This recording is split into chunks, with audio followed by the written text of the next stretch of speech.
guys, welcome to Up Past Midnight, episode 2. We don't know what we're going to call it yet. Welcome back. Glad you guys clicked that like, subscribe button. If you did, if you didn't, thank you. I'm Ali. She is. I'm Delmarie. As always. We're back. We were jamming just a few minutes ago off camera real quick, and we have a lot of stuff to talk about with E3. And Del's going to go into a few rants. We've made a list, so we'll do the best we can to discuss it. Let us know how the audio sounds. I'm wearing AirPods. She's got her thing on. So we're going to dive into it. We were just jamming about some good stuff. So I said, hey, let's start. So what do you have to lead off for E3 on your list? So for E3, a lot of new games that are coming out. A lot of remasters, too, that I'm noticing. Just kind of sequels and threequels and quadruples, basically, because Metroid 5 just got announced. But the thing is, they didn't drop any gameplay. It was a cool trailer, but I was just like, eh. I mean, they did mention it's going to be a side scroller, so I'm kind of like, okay, all right. Probably not like the newer or the newest Metroid, where it was a little more 3D. But definitely intrigued, even though I'm not the biggest Metroid person. I'm not gonna lie. It looked really. The graphics looked really good. Yeah, I was watching Metal Jesus Rocks. I want to give a shout out to him because I followed him at IGN about a couple of days ago. Me and Del were just trying to get this together, and he talked about it and stuff like that. The graphics looked really good. Apparently, the developer, he kind of spoke on it like, hey, like this looks familiar. This is before. Apparently, it's the same developer from the last. I'm like, oh wow, so they're really rebuilding from the ground up. So that's cool that they're going back to the roots and finding something new for that one. I mean, not a big Metroid fan myself, but it did look badass where I would play it. So, but it all comes down to financials first. So. Also true. At the end of the day, it's like, what games do I buy? What games do I eat or do I play? Also, what kind of games do you generally play as well? Because just because you like how a game looks doesn't mean you're going to play it necessarily. No, and we have a crap ton of titles that we literally have, and we need to kind of play a lot of those. Our list is just getting longer and longer as we go through it daily. We're like, what do we have? Well, she's got over 400 titles. I got over 300 titles, so some haven't been played yet. So it sucks when you're an E3 fan and you're like, what's new? Sadly, it looks like it's going to be a 2022 release to 2023. A lot of developers sadly have said, hey, we're trying, we've been hacked, especially with CD Projekt Red and stuff like that's been hacked. But maybe next year, it looks like it's going to be a good year. It's just going to be a lot of waiting this year. So we probably won't see a lot of games drop until December, January. There's going to be some games, but not like too many games that I can see that are going to be stellar, because I know a lot of people have been waiting for that Breath of the Wild content, and unfortunately that definitely got 2022'd, not 2021. Everything got 2022. It's like, hey, come next year. It's like, oh, damn. Which I think it's like we saw, like you just mentioned in the beginning, everything seems like it's getting remastered. I think a lot of developers are just kind of taking the easy way out. I don't know. That's just my opinion, but I don't know. We still got some good games to look forward to. I don't know if you saw the trailer for the Guardians of the Galaxy game. I did. I just watched. I was a little busy, so me and Del were just kind of going through some trailers. It looks like it's going in for Switch. I don't know if I played on Switch. No, it's multi-platform because there's pre-orders already out even for PS4, and I looked at it. The only thing that's holding me back for that one is the fact that they did confirm that it is a single-player game and you only play as Star-Lord, which bummed me out real hard. I mean, because it's like you give me a really cool-looking Gamora and you tell me I can't be Gamora. Like, yeah. It's like playing freaking Avengers, man. Everybody's been, really pissed with that because now it's. I like Avengers. Well, I mean, they're saying, I looked at that too, and I played a little bit of when I played on the PS Now thing. And the story, I started playing, I loved it, and then I was like, oh man, my PS Now ran out, so I might re-grab it and replay it. But that, sadly, the player base is dying out, and it's so hard to rank up, and it's just great idea. Yeah. It's just that they're really killing it. They kind of killed the franchise like right off the gate because the problem with that game was they delayed a whole bunch of the DLC, And when they threw out the game, it was a very short game.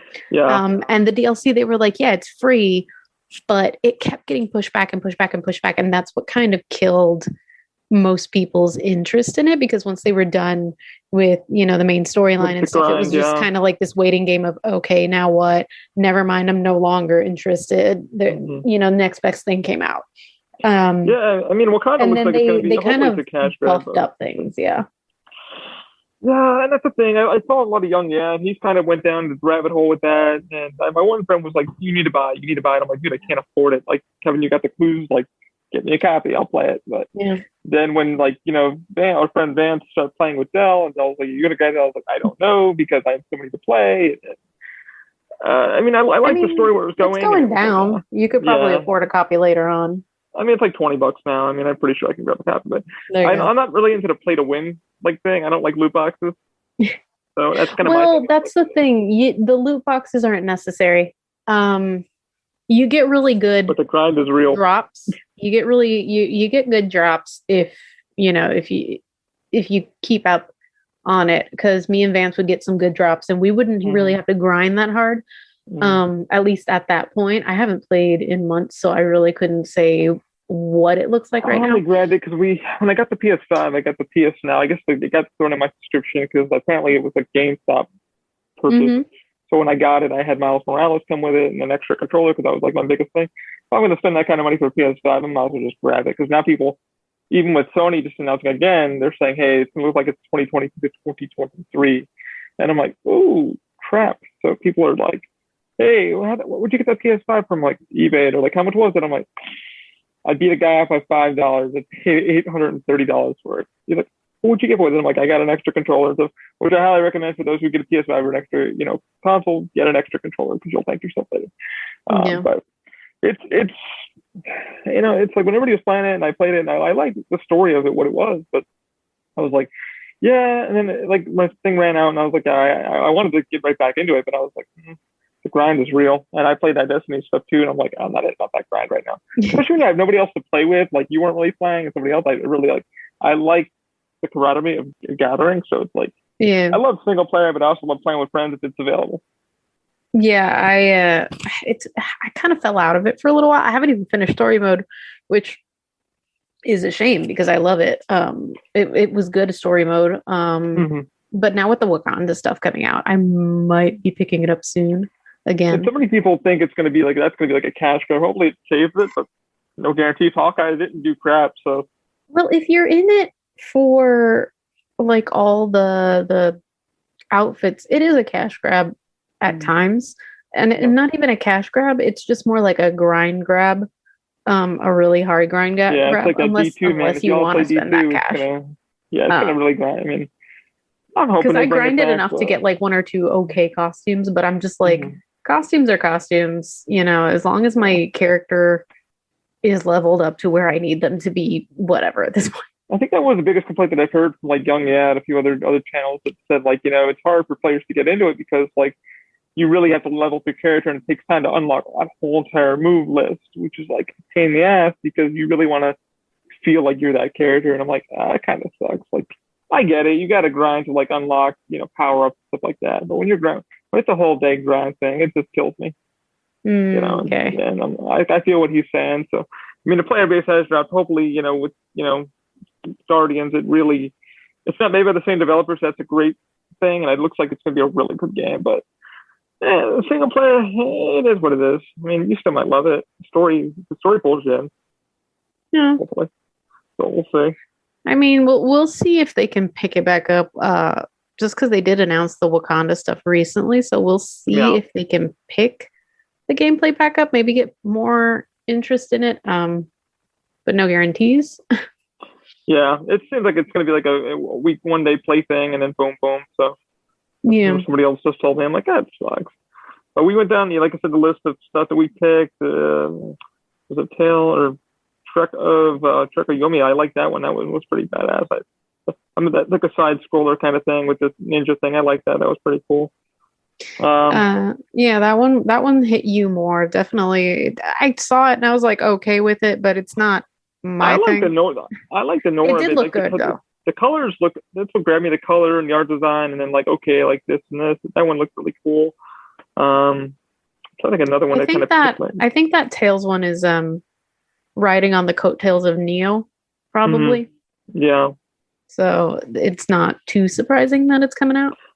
We also did get an announcement that we're playing now, which was Plague Tale Innocence is getting another game. So Requiem, I'm playing that right now. Requiem. Mm-hmm. I am both intrigued, but also I have so many questions. Yeah, and that's the thing. There's not much. There wasn't much there in the trailer. It was just a cinematic. Mm-hmm. Mm. You excited for that one? Oh God, yeah. I mean, the ending for the first one was very open ended. So it kind of left me wondering, and I had hoped there would be a sequel, but yeah, I had hoped there was a sequel, but there was like no guarantee because again, it was so open ended. It could have just laid to rest there. But with the developer, like the problem is the game do phenomenally well because people have been sleeping on it, but now it like went down in price. So I got it on sale like a week ago, 2 weeks ago. Had a little bit of cash laying around, so I was like, I gotta get this game because like I went under Dell's thing. I checked. I'm like, she played this, and sure enough, she did. She's like, how dare you, rude! You check my stuff. I'm like, yo, I just gotta make sure, like, if I have it, I don't have to buy it, but I should buy it. So, and then I have the physical copy. Yeah, so I jumped in and played, and so far it's good. I'm kind of cheating. I went back and I'm following a guy's collectible tutorials so I can go through. He's not spoiling the game. He's just telling me where all the damn collectibles are because I'm like, I just got done with Last of Us 2, and I'm like, yeah, I'm not going back and doing all this crap. So as I play, let me just grab it as I go. And so far, like I got a few of these achievements. I'm like, all right, bueno, did it. I'm there. Oh my gosh. What's another game that you kind of picked you? Any three? Oh God. So definitely, definitely Somerville was one of those that like popped up at me. Like the second I saw it, I just kind of went, huh. Interesting.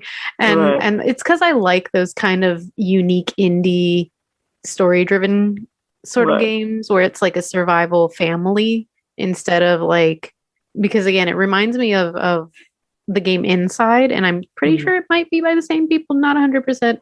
Don't quote me on that. Didn't do that kind of research. Yeah, we didn't really need to dump down too much. But it looks very similar in terms of like graphics and like the color palette and things like that. But this time it's like a whole family. Basically, apparently, that you have like a husband and a wife and the dog and the kid. And I was like, oh, this might be good in terms of narrative because I, you know me, I'm a sucker for a narrative game. There's also, I want to say the Nier Mobile game, definitely. Yeah. Like I told you before, I already registered for that thing on my phone, so the second it drops, it's on my phone. I'm playing that. Yeah. You won't see me. I'll see you. I'll be like, hi. I'll be like, hey. I'll be on Discord, and all you'll see from my like stream stat is like Nier, like currently playing Nier. Yeah. Will not answer anything. It looked pretty cool. I pumped it. That's one thing I picked out when I was watching Metal Jesus Rock's channel. He popped that up, and I was like, or no, IGN popped it up, and I was like, ooh, interesting. Mobile game. Yeah. Not big on mobile myself. I have a couple games on mobile, but I'm like either that or the Nintendo Switch or PlayStation or PC for me. So that one looks like the other one definitely was Shin Megami Tensei 5. Just because I'm a huge Shin Megami / Persona person.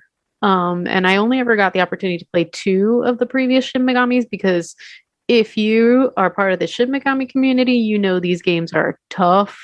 These are grinds, and I mean like hella grinds, but the stories are amazing.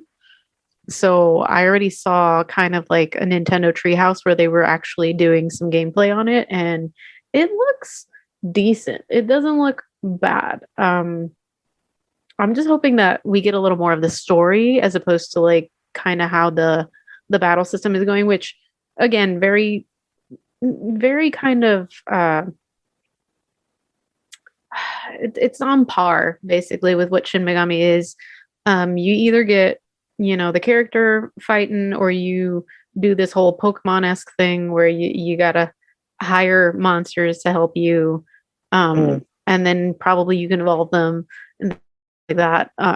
Which I'm kind of over that Pokemon aspect of things. Yeah, I think they'll make it fun. I think every game, like all these mobile games now and all these other games, like let's kind of make it like a Pokemon Go kind of thing, and it seems to be the norm now. I'm like, why? Like, what the hell? I never got into Pokemon Go. Everybody at work was like walking in the walls and like trying to go things. So I see what she's saying. It's like, but I don't know. Good I mean, hopefully it gets better. But it sounds like a badass game. Did you want to talk about was it Slit? Which one? Slit or Silt? Silt was okay. Again, it's very Darkwood, Subnautica, Limbo, but it terrifies me. So I think that's going to be one of those games where I watch somebody play it as opposed to actually doing it myself. Looks like it's going to be me because that one really grabbed my eyes. And I'm like, hello, what is I might watch you play it then if you decide to play it. I'll definitely grab a copy of it. And then there's another one that I saw. It's called Far Lone Sail. It's kind of like an indie game. I guess you're side scroller kind of thing. And that one looked kind of neat. I don't really know all of it. I just kind of saw it from Game Ranks Presents. They had it on real quick, and it looks really, really cool. So we'll pop the trailer for that. Okay. So you guys can see that. That looks really, really neat. I just picked up a lot of indie titles because I'm like, okay, Battlefield's coming out. This one's coming out. All right, cool. A lot of 22 releases, whatever. Death Stranding got announced. Hideo, obviously, is Hideo. Yeah. And he's doing a director's cut. So everybody's guessing it's not really a director's cut because it's his game. So it's just like, let's add more crap to it. So I'm like, all right, well, they better put that in a DLC because I ain't buying a new copy. I like Death Stranding, but it got a little tedious after a while. It was just post-apocalyptic Amazon Prime delivery boy. Yeah. I mean, I like I was trying to explain to somebody and they're like, wait, what do you mean it's online? I'm like, well, wait a minute. So I just walked here and now it's making a trail for me. And like, I left the game for like, I think 24 hours or whatever. And I didn't go back to this one thing and it like the rocks regrew and everybody's like, wait, what? How the hell does that? I'm like, it's online, dude. The game evolves with you and evolves with other players. You're like, you don't know each other's there. I'm like, no, you really don't. I mean, I was getting killed by something and somebody threw me an ammo box. Like their dead body came up and threw me an ammo box. So I was like, cool. And I was trying to show it to a friend. They're like, okay, that's getting weird. That was a player. I'm like, that was a player that threw me an ammo box. Like, that's strange. I'm like, it's an okay game. I don't know if I would want to pay for a director's cut or actually care that much. No, I'm curious what it's going to be. I mean, I'm going to play it either way because I like Norman Reedus and Mads was amazing in it. So I was like, for those who don't know, Mads actually ended up he's now in the new Harry Potter thing. So he's taking over Johnny Depp's role. So I'm like, okay, whatever. Good actor. He was a really sweetheart guy. So. I think the only other game really that caught my eye was the new Life is Strange True Colors, but that's because I'm a huge fan of the series. And I really like those kind of narrative choice-making games where whatever decision you make is going to affect the narrative later on. Yeah, I mean, I dug the first one. I dug the second one. Didn't play the third one. Which is the third one is True Color. You might be talking about the prequel.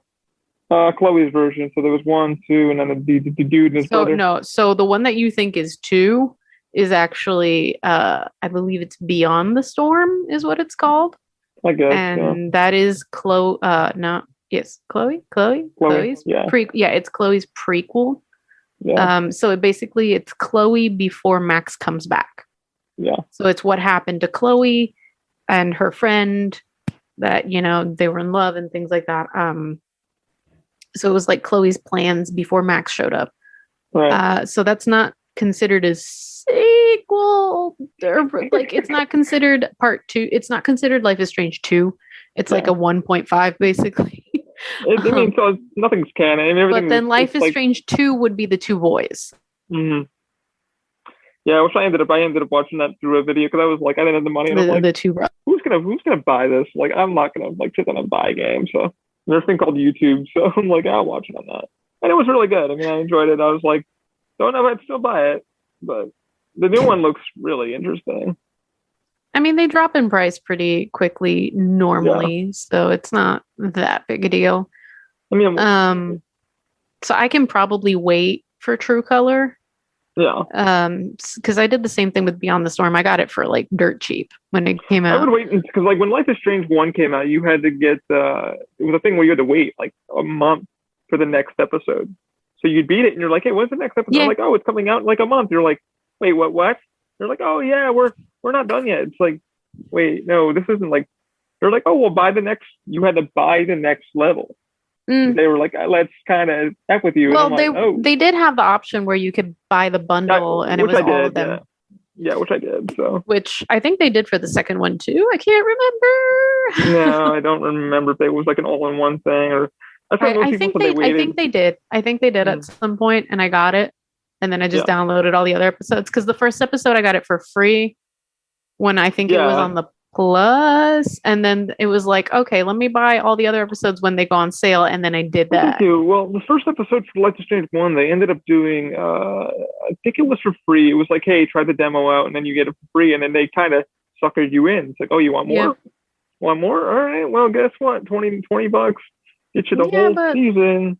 And let's be real, that's what all games do. But that's the thing now, they just sucker you in to like buy more. Buy more. Let me get you that want DLC. More? Buy it. Yeah, I liked in the new character. I didn't get to see much of the game. I saw the remasters coming, and I'm like, this is cool. Don't know if I'm gonna get a copy, but I know you definitely will. So, eventually. Maybe depending if there's anything new, then maybe because I did love Life is Strange, but if I've already got the copy, unless there's new content that's like detrimental to the story. I think they're just updating the level design and just honestly, I might skip out on that just because I've got the game and I've got the soundtrack and that's all I really cared about. Yeah, soundtrack was badass. Like all the the soundtrack is still good. I still listen to it. Badass, yeah, it's good. Phenomenal. What else? Any other ones that you grabbed your eye or you? I was surprised that they've decided to go with making a new Fatal Frame after so many years. That one, I had to look that up, and everybody was like, "What is it?" I'm like, "It's this ghost game." I knew what it was. I knew what like the second it started showing up on the screen, I was like, wait, I know this game." And then I see the whole like, oh, it's ghosts and you have a camera. And I'm like, wait, isn't this the premise of Fatal Frame? And then they finally announced, oh, yeah, it's the new Fatal Frame. And I went, why after like literally PS1 era game? It's that time though. Like, I think like we just said, like all these developers, it's been a rough year for a lot of them. Yeah. And it's like, all right, let's bring back some nostalgia. Like it's hard enough for us. Well, COVID was a thing, and obviously, and a lot of game developers are like hurting because they're all working from home. It's like let's remaster because like it's hard to number one get all these developers to work or what have you. But it's like it's a year of like remasters and like let's pull the dust off this title. Let's reuse it. I don't know, man. Some of them, I guess, some developers are hoping that older titles, depending on what the title is, they will kind of appeal to newer audiences. But then that also raises the question, are some developers running out of ideas? Yeah, it kind of feels like that Hollywood idea. Like it's like, that was it 2016 or 2017 where it was like remake, reboot. Well, they're still doing it nowadays. They're still taking old concepts and then just adding new things to it. For example, Cruella. The only remake that I want, and I've already been vocal about it, like Metal Gear Solid 1 remake, because like the two indie developers are working on like a remaster. I was like, that's the only reason why I want, because it's nostalgia, and I want to see it like in HD, like real built, And everyone's like, oh, see, that's the only game you want. I'm like, kinda. I'd like to replay it. I'm a huge fan. Yeah. But like I don't know what this remastered crap. It's just so much. It's a thing. It's a thing. I mean, it's becoming a trend. It's like the old is new again, or it's back in style. Because how many shows have we not seen come out with new sequels, like Saved by the Bell, for example? Cruella was a movie that came from like an old, like a spin-off, basically prequel to 101 Dalmatians and things like that. So I don't know. I feel like they're just trying to kind of take old ideas and refresh them. Not necessarily a bad thing, depending on what it is and how it's done. But sometimes it's just kind of like, all right, are we running out of ideas? Is that what's going on? That's how I feel. Well, we knew this like this year for E3 was going to be really rough. It's going to be really toned down. You're going to be at home, sitting on your couch. And like it's sad, like I said, 2020 could releases for many things. That Sony was the consensus.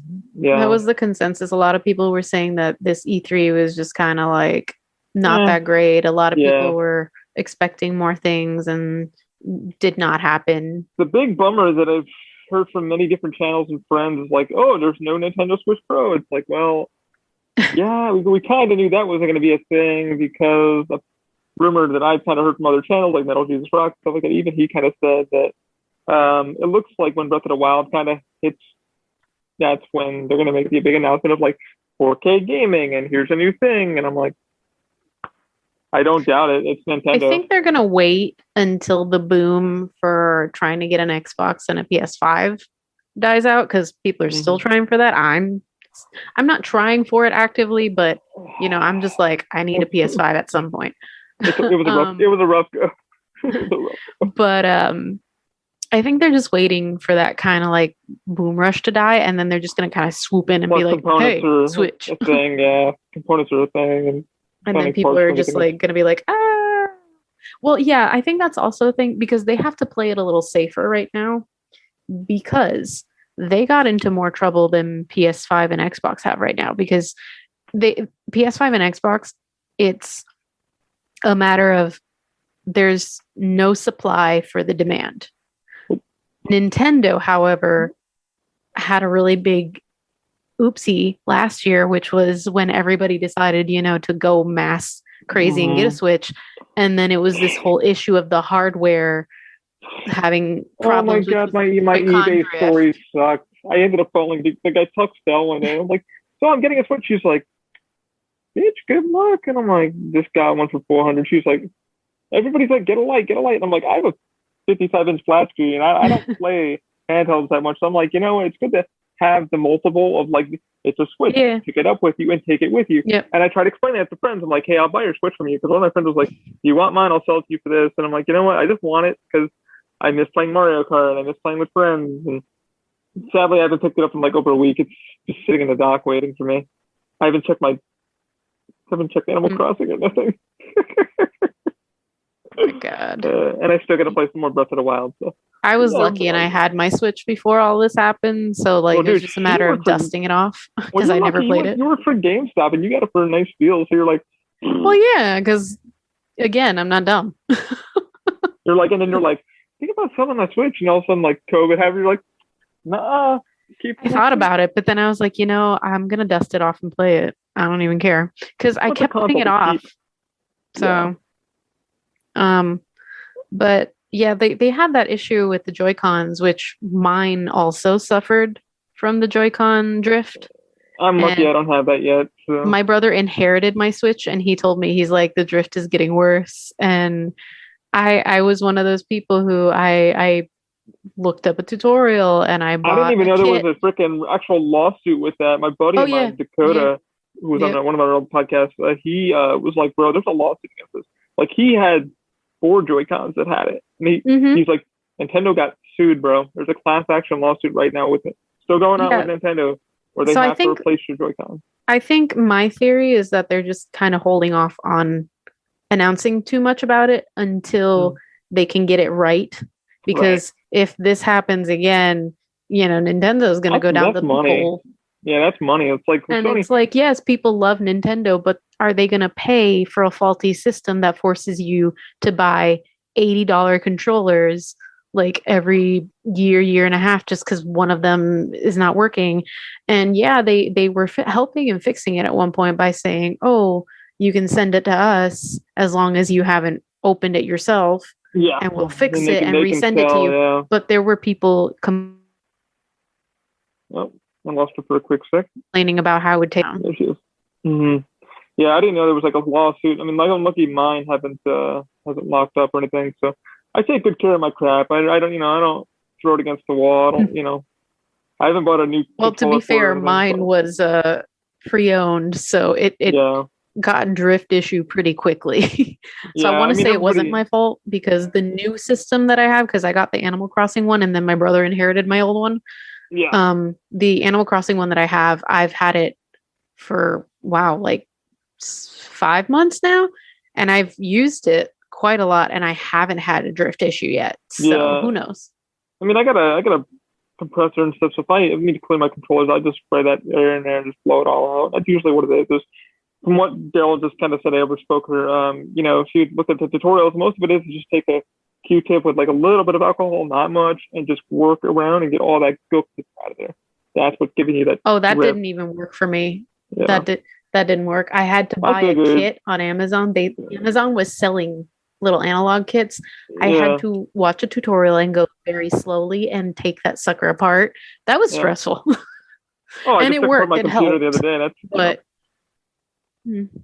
it's what it is. I think it's also just like because people were taking care of their systems as well. There were a lot of people who complained like, hey, I take care of my system, but it happened. So it was more like a hardware issue as opposed to like people not taking care of their Switch, I think. It is what it is. It's meant to be, used, and your fingers are going to get dirty. I need to look up Control Freaks too for the PS5 and the PS4. My buddy, Pernisco, plays Control Freaks, and they like new thumbsticks that give you more control. So you can probably try that idea if somebody wants to clean up their Switch a little bit too. I'm hoping they announce. I'm not ready. I'm not ready for a new Switch. I'm not ready to buy another console. So, I mean, like, do you want the 4K? I'm like, no. As long as it works on the Switch, I'm good. I don't need to go out and buy another 4K thing. So, I think the Xbox is the next thing I might buy once finances improve. But even when it's, we'll see. But yeah, hopefully Nintendo learns their lesson. I wish Nintendo games would come down in price. That's the one thing I wish, but that won't ever happen. Ever. So. Oh my God. Yeah, I mean, Nintendo Direct. You want to talk about the Nintendo console that they came out with, the Watch?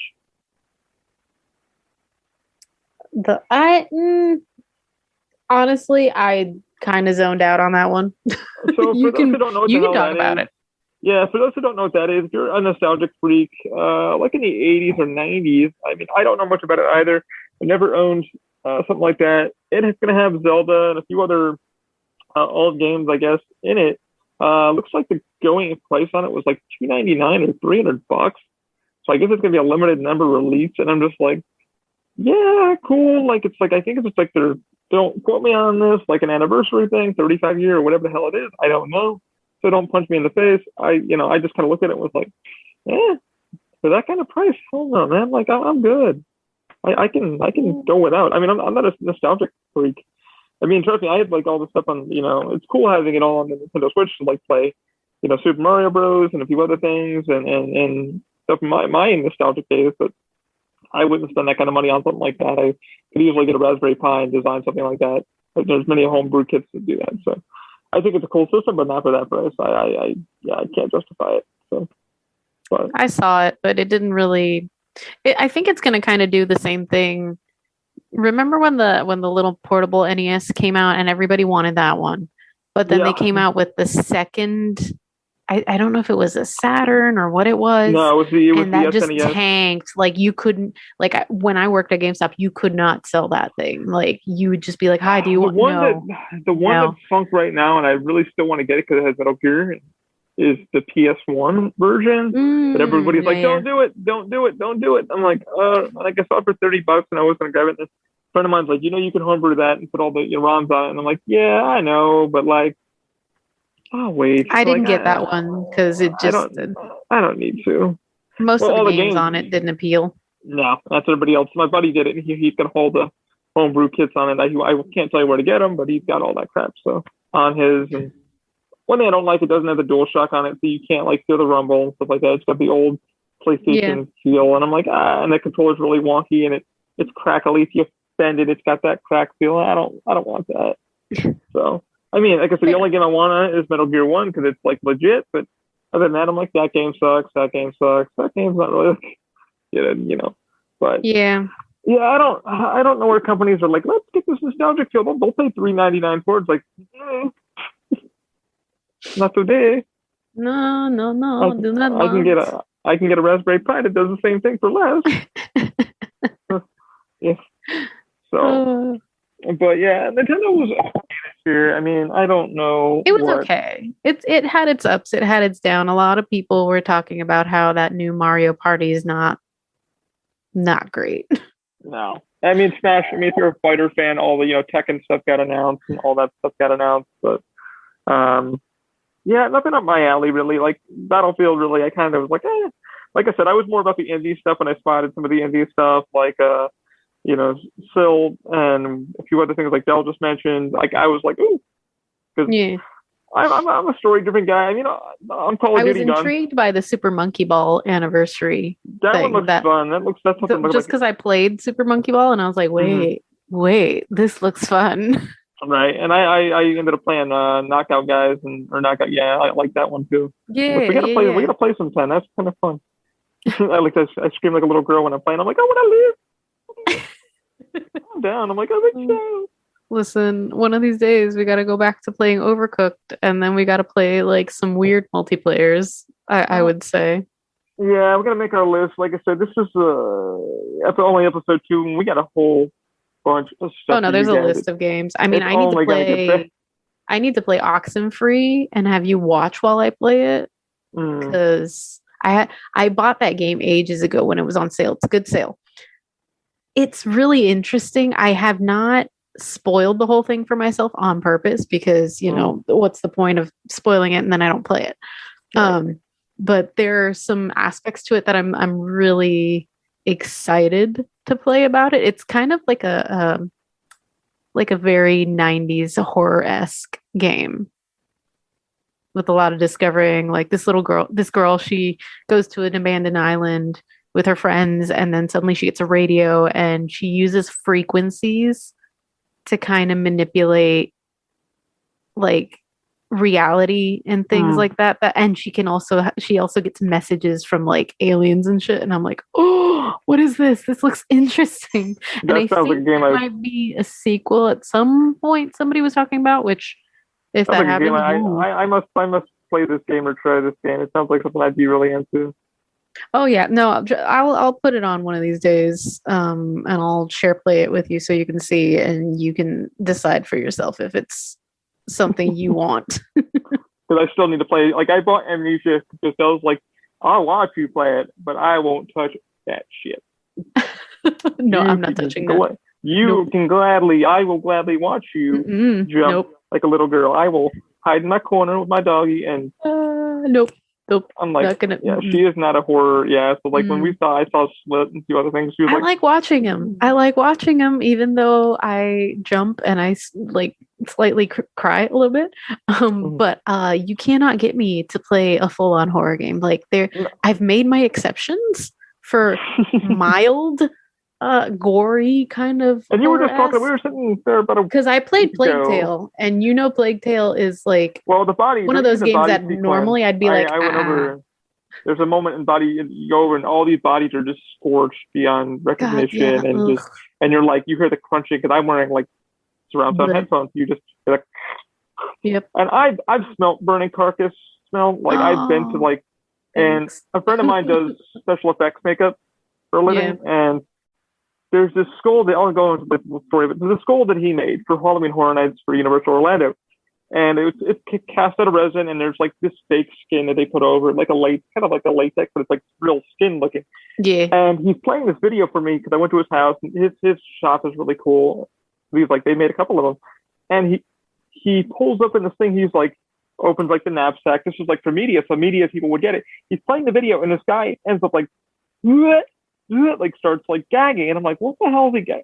He's like, it smells like rotting carcass. I'm like, what do you mean? He's like, you smell rotting carcass in real life? I'm like, yeah, I'm a hunter. I went hunting and I shoot deer and stuff like that. And it does smell. Like you gotta, gut it and clean it. It's gonna stink.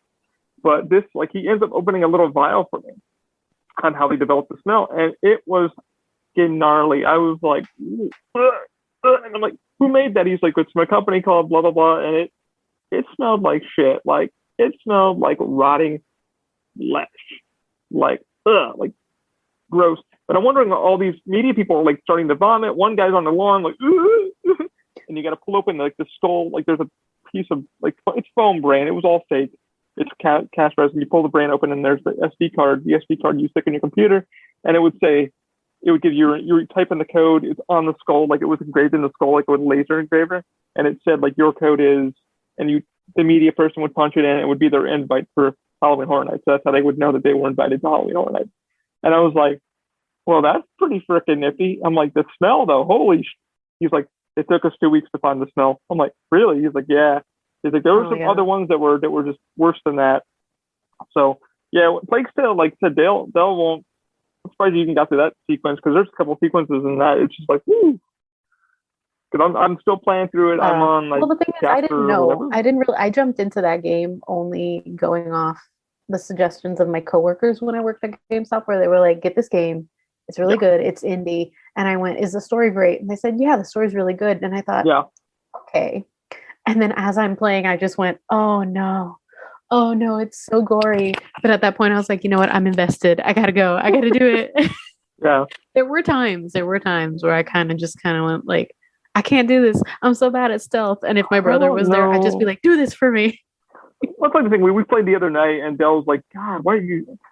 I started rushing and then my Metal Gear stuff and my Gears of War stuff started coming. So I started slowing down. I'm like, all right, I know how to play these. And I got past a couple levels without even doing anything. Somebody's like, oh, you play stealth? I'm like, yeah, I played like Spy vs. Spy. I played all these, kind of. Well, no, at first I was yelling at you because you kept trying to rush because you were like, I just want to get through this. And I'm like, if you rush, you're never going to finish and you're going to take twice as long because you kept getting killed or caught. I kind of did a redo and I kind of flew past levels. It was like, Dell wasn't there. And I was like, I wish Dell would hop on. She had other things to take care of. So I was a solo player and I jumped in and I was like, I got through a couple of levels really, really quick, grabbed the, collectibles I needed to grab and trophies I needed to grab. And I'm like, oh, that wasn't so hard. It's just me speeding up. And I need to learn to slow down because like in Metal Gear, Phantom Pain, you can't speed up. You have to there's no map. You just got to pull out the binoculars and study each. And the character, once it finds out what you're doing, like in Metal Gear, it will literally go around you. It learns your path. So you have to oh shit, I can't use this gun here because it makes too much noise. Same thing for those guys. You got to be slow and silent, And then I was like, oh, I can just whip the guy in the head. Okay, for the helmet, just hit, turn on the alcohol and hit him in the head and, knock him out. So it's turning to be a really fun game. I'm really loving the hell out of it. I'm looking forward to number 2. Like I said, Dell didn't spoil anything for me yet, so I'm almost to the end. I'm not trying to speed past it, but I'm really loving what I'm getting. Even I'm not spoiling it for you at all, but even the new trailer, it doesn't. It's so vague. Yeah, as somebody who finished the game, it is so vague that the only thing I could really tell about the trailer is that the boy with the hair in his face, it looked like your brother from this game. So I was like, where are they? Yeah, so it's gonna be Amicia and it's gonna be Hugo again. We don't know where they are. That's much what I got from it. So I don't know what the hell's going on. I don't know what the hell's going on with the game I'm playing now. So I'm like, I'm in the chapter where I go back to the house because we just found out, spoilers, played. The mother is still alive. The brother got rescued. The girl's brother got rescued. And she's like, the reason why we came back, it wasn't really for you. It's because we found out your mother is still alive. Don't tell Hugo, but Hugo's up in there having him. Yep. His brain attack or the illness he's having, the blood boiling in his head. And Hugo obviously hears because they're talking loud. She should honestly just tell her brother, but she doesn't want to ruin his life. And mom might be alive, but mom might die too. We don't know. Yeah. You don't want to. It's like she doesn't want to get his hopes up because they don't know what they're going to find at that point. Yeah, she's going to be dead or have. And if they tell him, the thing with Hugo is he's very impulsive. So if they told him, he would immediately be like, we got to go get her. We got to go get her. And it's like, dude, we cannot go get her right now. You need to chill. Yeah. One step at a time, especially with the Inquisition, the way that the Inquisition is, it's just like, they'll fuck you up. You got to slow down. I can tell you though, just off the top of my head, I just kind of Googled Somerville real quick. And let me pull that up in my end. I'm going to actually watch the trailer. I looked it up, and the co-founder for the studio, because it's from it's a debut title for an indie studio called Jump Ship, so it's their first title. But the co-founder is called Dino Patty, and they previously co-founded Play Dead, and they worked on Limbo and Inside, which explains why it looks like Limbo and Inside. Oh, I would imagine. It's like which I'm okay with because honestly, again, Limbo and Inside are very good games. I personally didn't play Limbo, but my brother did, and I watched it. It was really good. Right. Inside is one that I actually did play, and God, that was so much anxiety. And I remember you playing. What? Oh, Inside? Yeah. I think I was the one who told you. I was like, please play this. It's really good. That's the one you were like, hey, like, since we're getting into games, like, please play this. Like, get on this, play this. Yeah. And I was like, all right, I'll jump on it. And you're like, no, please get on. So I picked up Soma first. I started playing Soma because that was like, hey, like I know your style. Good. I know we're chill and we like to play different styles. Please play this. So I started playing Soma. She jumped in around like midway through on Soma, and we just started gammon talking because like we are what we are. We're chill. And so if you watch some of that, like you'll hear some of the profanity and shit like that. But that's just who we are. And I really got into it and started digging more into it. I was like, ooh, this is really good. And she's like, oh, Soma, I'm like deep at the end because like he's alone at the end. He's Catherine, and he doesn't realize that his subconscious was put into the satellite, and then he meets her at the end of the game. You're like, ah, shit, dude's all alone. Yeah, so it's like it's you can feel the panic. You're torn because you're like you're like a copy of him went to space, but then a copy of him got stuck, and like now their paths have separated, so it's like two separate entities technically now. So you feel bad for the one that got left behind, like hardcore. All right, guys, I'm gonna watch the trailer real quick for Somerville, and I'll give you guys my opinion. Dell wants to watch it with me. I'm on YouTube right now. I already saw it. And again, I'm back. I went to the bathroom myself. Delmarie went to the bathroom herself. Just watched Somerville, and yeah, man, definitely from the developers of Inside. I'm on board. Mm-hmm. Definitely on board. Definitely something I would watch, or something I would play. Sorry, I said watch. Yeah, I would definitely play it. I'm gonna play Limbo too because I got Limbo for free, and I'm gonna play. I never played Limbo because I really. Yeah, I never have to Limbo, watch you do that for the reactions. There's a spider in that one, and I'm just like, oh, there's multiple spiders in that one. Yeah, I'll be all right. As long as you know that they're there. Yeah, once I see the legs, I'm just like, all right, fuck it. Once I cry like a little girl. If it's not like I said, I couldn't play Dragon Age Inquisition. And Michael and David, I love you guys to death. Thank you for buying me a copy of that. Once I found that there were huge spiders in it, I couldn't, unfortunately. And I had friends that were like, "Oh, but you get it for PC, I can mod it for you." So, because they know I have arachnophobia. And so one of my boys was like, "Oh, you play Skyrim, I can mod it for you, so you don't cheat. You can get more bears or whatever." And I'm like, "Oh, I'm good." But I felt so bad. I'm sorry, guys. I tried. But yeah, I'm totally in it. It looks like it's from the developers of Inside, actually, and the sound of the gun sounds amazing too. A little, and it looks like it's gonna be a sad game, sadly. So it's probably gonna have a narrative like Inside had, where Inside was very open ended. Very open ended, and there's also a secret ending to Inside that I was right next to, and I didn't know how to do it. And then somebody was like, I watched the video, and they're like, "Oh, you wanted this quick ending? You do," and it goes to an ending. I'm like, oh shit. Huh. So yeah, I'll replay it again, and I'll show people that. It's on YouTube. You can just pop it up if you want to just spoil yourself. But the sequence with like a full save thing, you go down and you tick, and the door opens up, and then the game ends.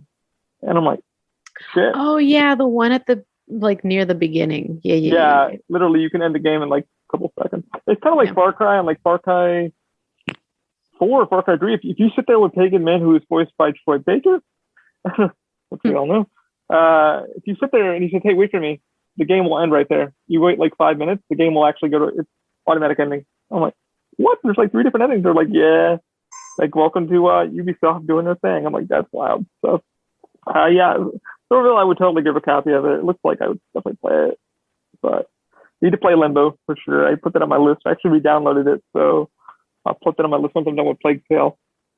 We'll do a let's play together, and you can watch me scream like a girl. But anything else that you are excited for besides that one? Like anything kind of that struck you as holy shit? Sadly, no. It like I said, it's been a very underwhelming E3, and then everything that I wanted to be excited for, it was the complete opposite. I'm extremely turned off by, and it's sad. Mm-hmm. Yeah, we knew the C3 was going to be pretty rough, especially with COVID being a thing. And a lot of my game friends that are in the game industry, they even said the same thing. I got like 2 friends work for EA and another one that's working for an indie developer.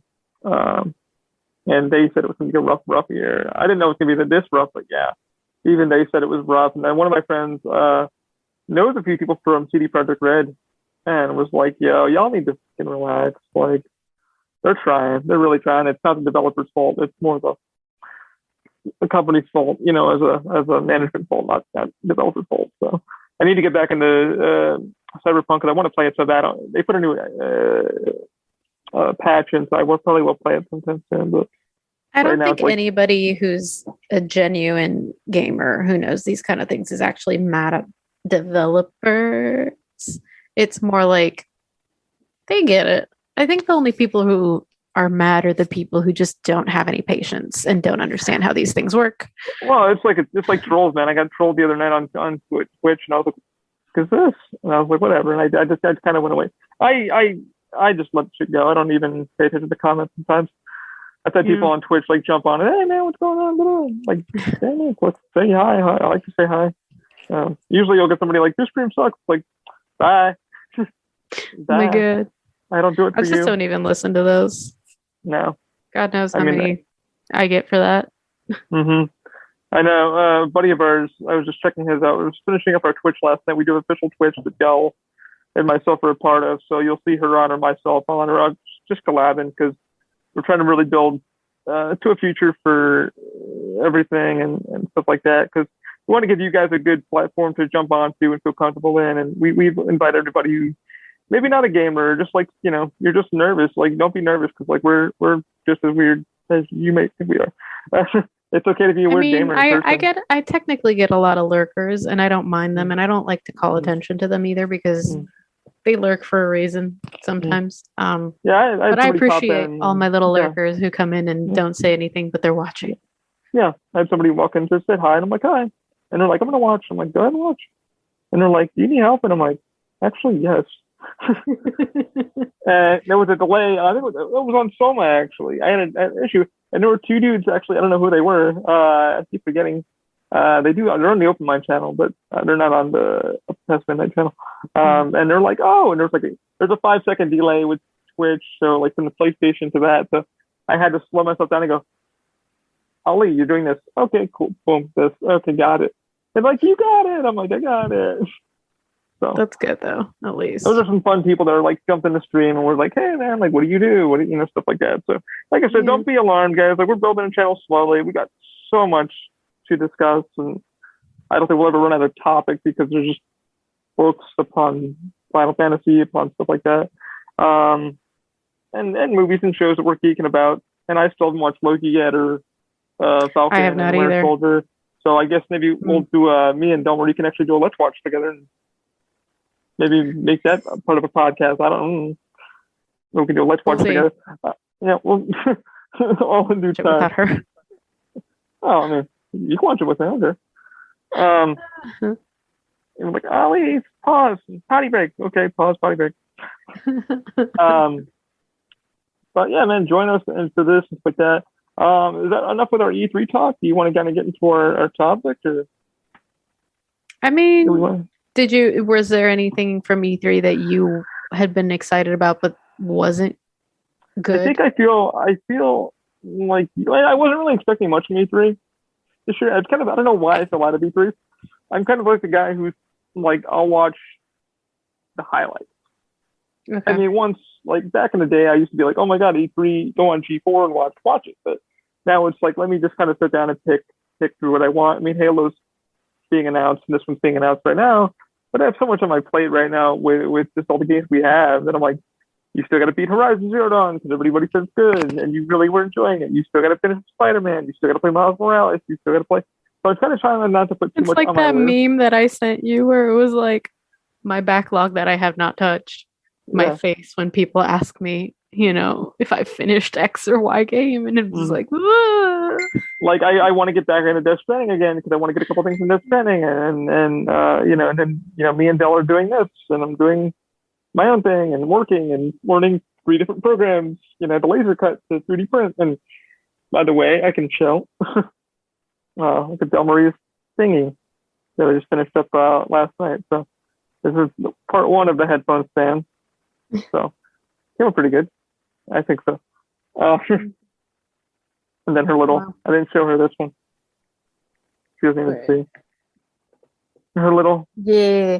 My mom saw the little video and she thought it was like a forest thing. And she's like, I want one for my keys. And I was like, it's Lord of the Rings. And she's like, oh, I thought it was foresty. And I'm like, I might be able to find one. Actually, you're lucky. I have 2 other ones that are just coming to you. They're not in one of them. They'll work. They'll work. Oh. So, yeah. Okay. You know how I am 3D printing wise. I'm very professional and too much of a freaking perfectionist. So when I see something, I'm like, I gotta get this done right because my name's on that shit. And even though I didn't design it, still printing it and building it's a whole other shebangle. So you can't send to somebody, it should be properly done. So that's how I am. Yeah. Even with this damn thing, it took me 3 goes because like it would go and then it would break, and I'm just like, oh my god. Yeah. So this one, this is a PLA. The other ones I tried doing, I will send Dell photos. Those were out of resin and they didn't want to go at all. They would print and I'm like, oh my god. So my clients have no idea why I charge what I charge. When I tell them, I'm like, I had one client like that. He was like, oh man, like you charged a bit much, but I can see why. And I sent him all the ones that were duds, and I'm like, here's all your duds. And he was like, oh, you really do take time and make sure shit's right. I'm like, yeah, I do.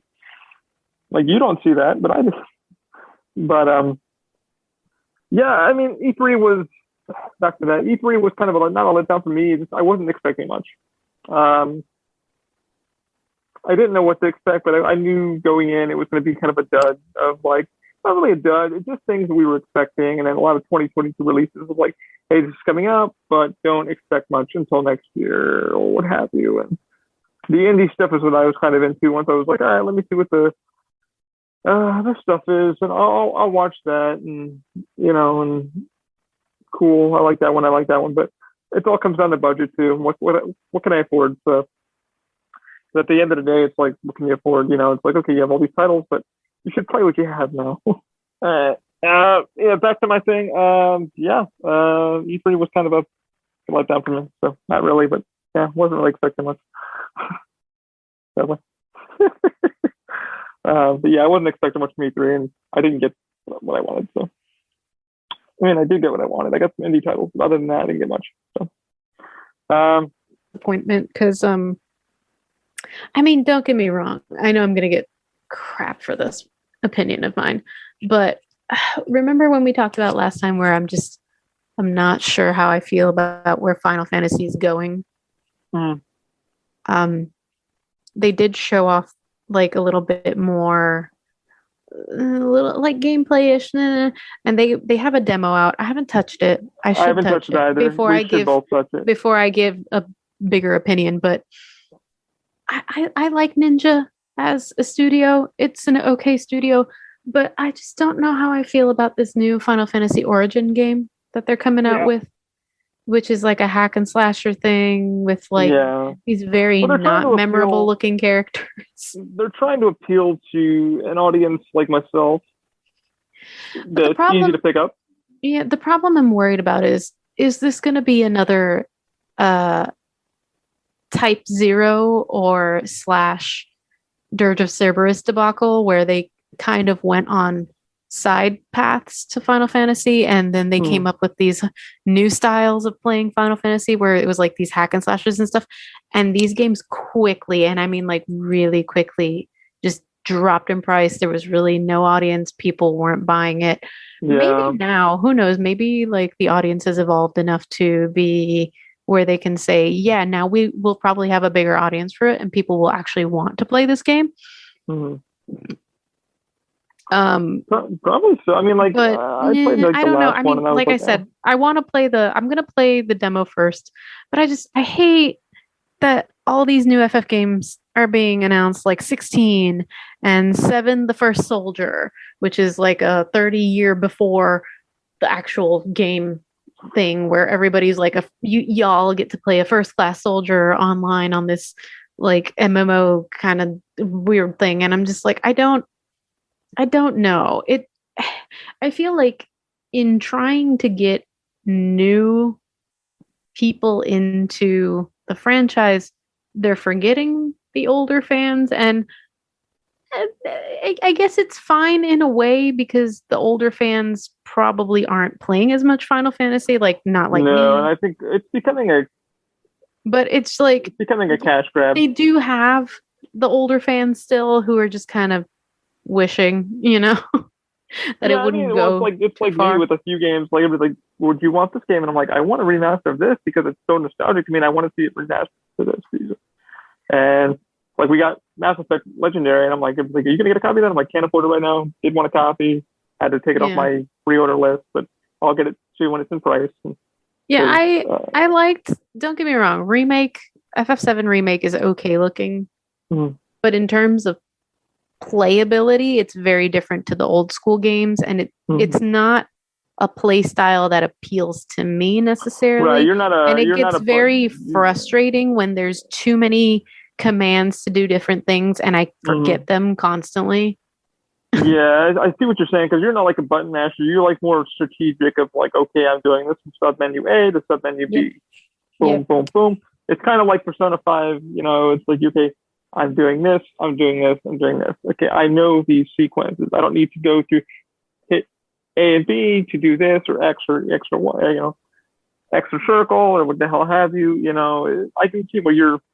But I think there was also a thing where you can adjust that to where it's not a thing. So you could play your old school way. I think they are catering to both style of fans. I did see a setting in there for that. Because somebody was like, it was like classic or new style. And somebody chose classic, and it went right back to the menu system. So like, okay, you do this, and you turn-based. And I see what you're getting at. I mean, right now I can see why they're trying to get people such as myself and others that are like, not turn-based oriented to like be comfortable with it, I guess. And to me, it's like a cash grab. I don't know. It's like I said, I'm glad that they're bringing in new people to the franchise and they're expanding storylines and stuff. But I feel like they're trying to bring in a new crowd that likes different types of game, and they're losing the essence of what Final Fantasy was in terms of like storylines and things like that. 16 is to be seen, because I can't really give too much of an opinion on 16 because they said it's playing off of the storyline of the online MMO, and I have never touched it because that's a cash grab right there. That's like Warcraft to me. I'm not. Apparently, they're making a shit ton of money on it, so like that's why they're doing it. Yeah. Like, I'm not sinking money into those kind of games, and so like I don't know too much of the lore for that one. I just know that when I saw the trailer, nothing appealed to me. It just felt like I was watching a trailer for Game of Thrones knockoff, and none of the characters really pop out. None of them stand out. It's a very washed out color palette, so like you don't even know who the heck is important or not. And I don't know. We'll see as it goes on and develops and more things come out. Right. I mean, they kept saying, I think somebody's like, he said chaos like 7 times. Looking for chaos. And there's like me and I put on our page. And I was like, yeah, pretty much right. But I watched the trailer and I'm like, oh God. Well, like, that's not even your bug. We didn't last podcast. We were trying to get into your nitpicky with the Final Fantasy 8 or 7. Oh God, 8 is the one that I hate. But we decided, we were like, let's go down that rabbit hole. So I actually had to study it. I had to go. Did you look up 8 or 7? I looked up 8. Okay. So I looked up what you didn't. I was like, okay, I got the story. I got what the hell's going on. There's this time thing. There's this girl. There's that. I'm like, holy shit. So this game, when it came out, and I still have one of the old, I think it's, oh God, was it Game Informer or IGN? I don't know. I don't remember what the magazine was at that time. It was probably an IGN magazine. I have an article clip from that magazine when the game still hadn't come out yet, and you only got like screenshots and things. And this game was sold as a romance. So, they kind of promoted this game as like a game that was, two lovers that, they meet, and it's like a love across time and things like that. And you play this game. It was confusing because he's falling in love with his teacher, and it's like teacher's falling in love with him. No, very wrong.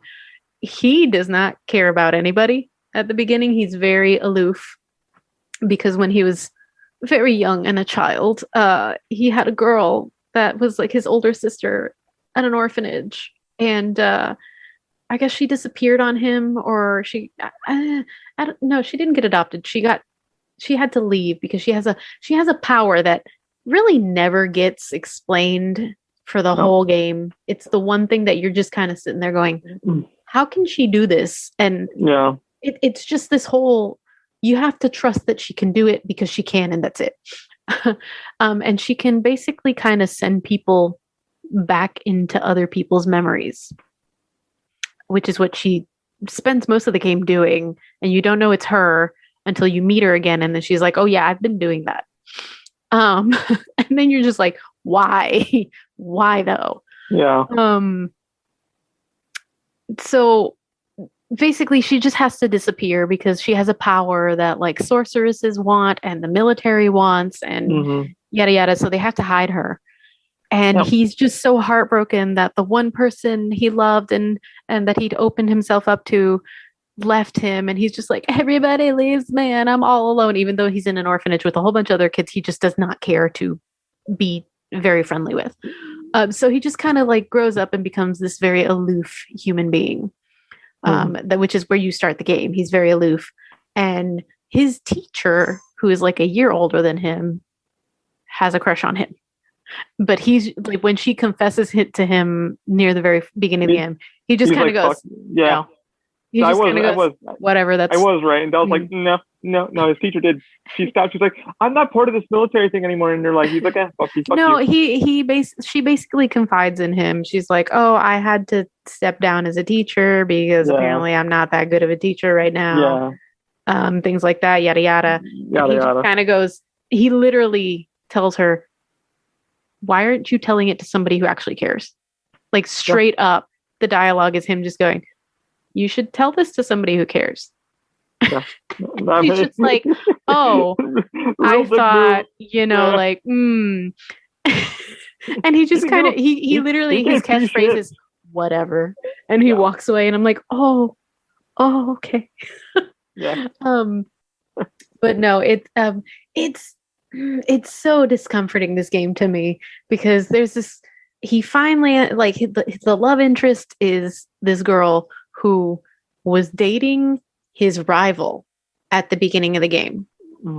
So his arch rival, who gives him a face scar and whatnot, they were dating. And then I guess they break up, and then she treats the protagonist like he doesn't know anything, She calls him a meanie head. She has a habit of stomping her foot and just pouting and throwing a tantrum. And everybody always tells me, well, you got to remember, he's a military boy and she's a civilian. So it's like this kind of like clash of, they have to understand each other. And I'm sitting there going, it's one thing to be a civilian. It's a whole other thing to act like you're 5.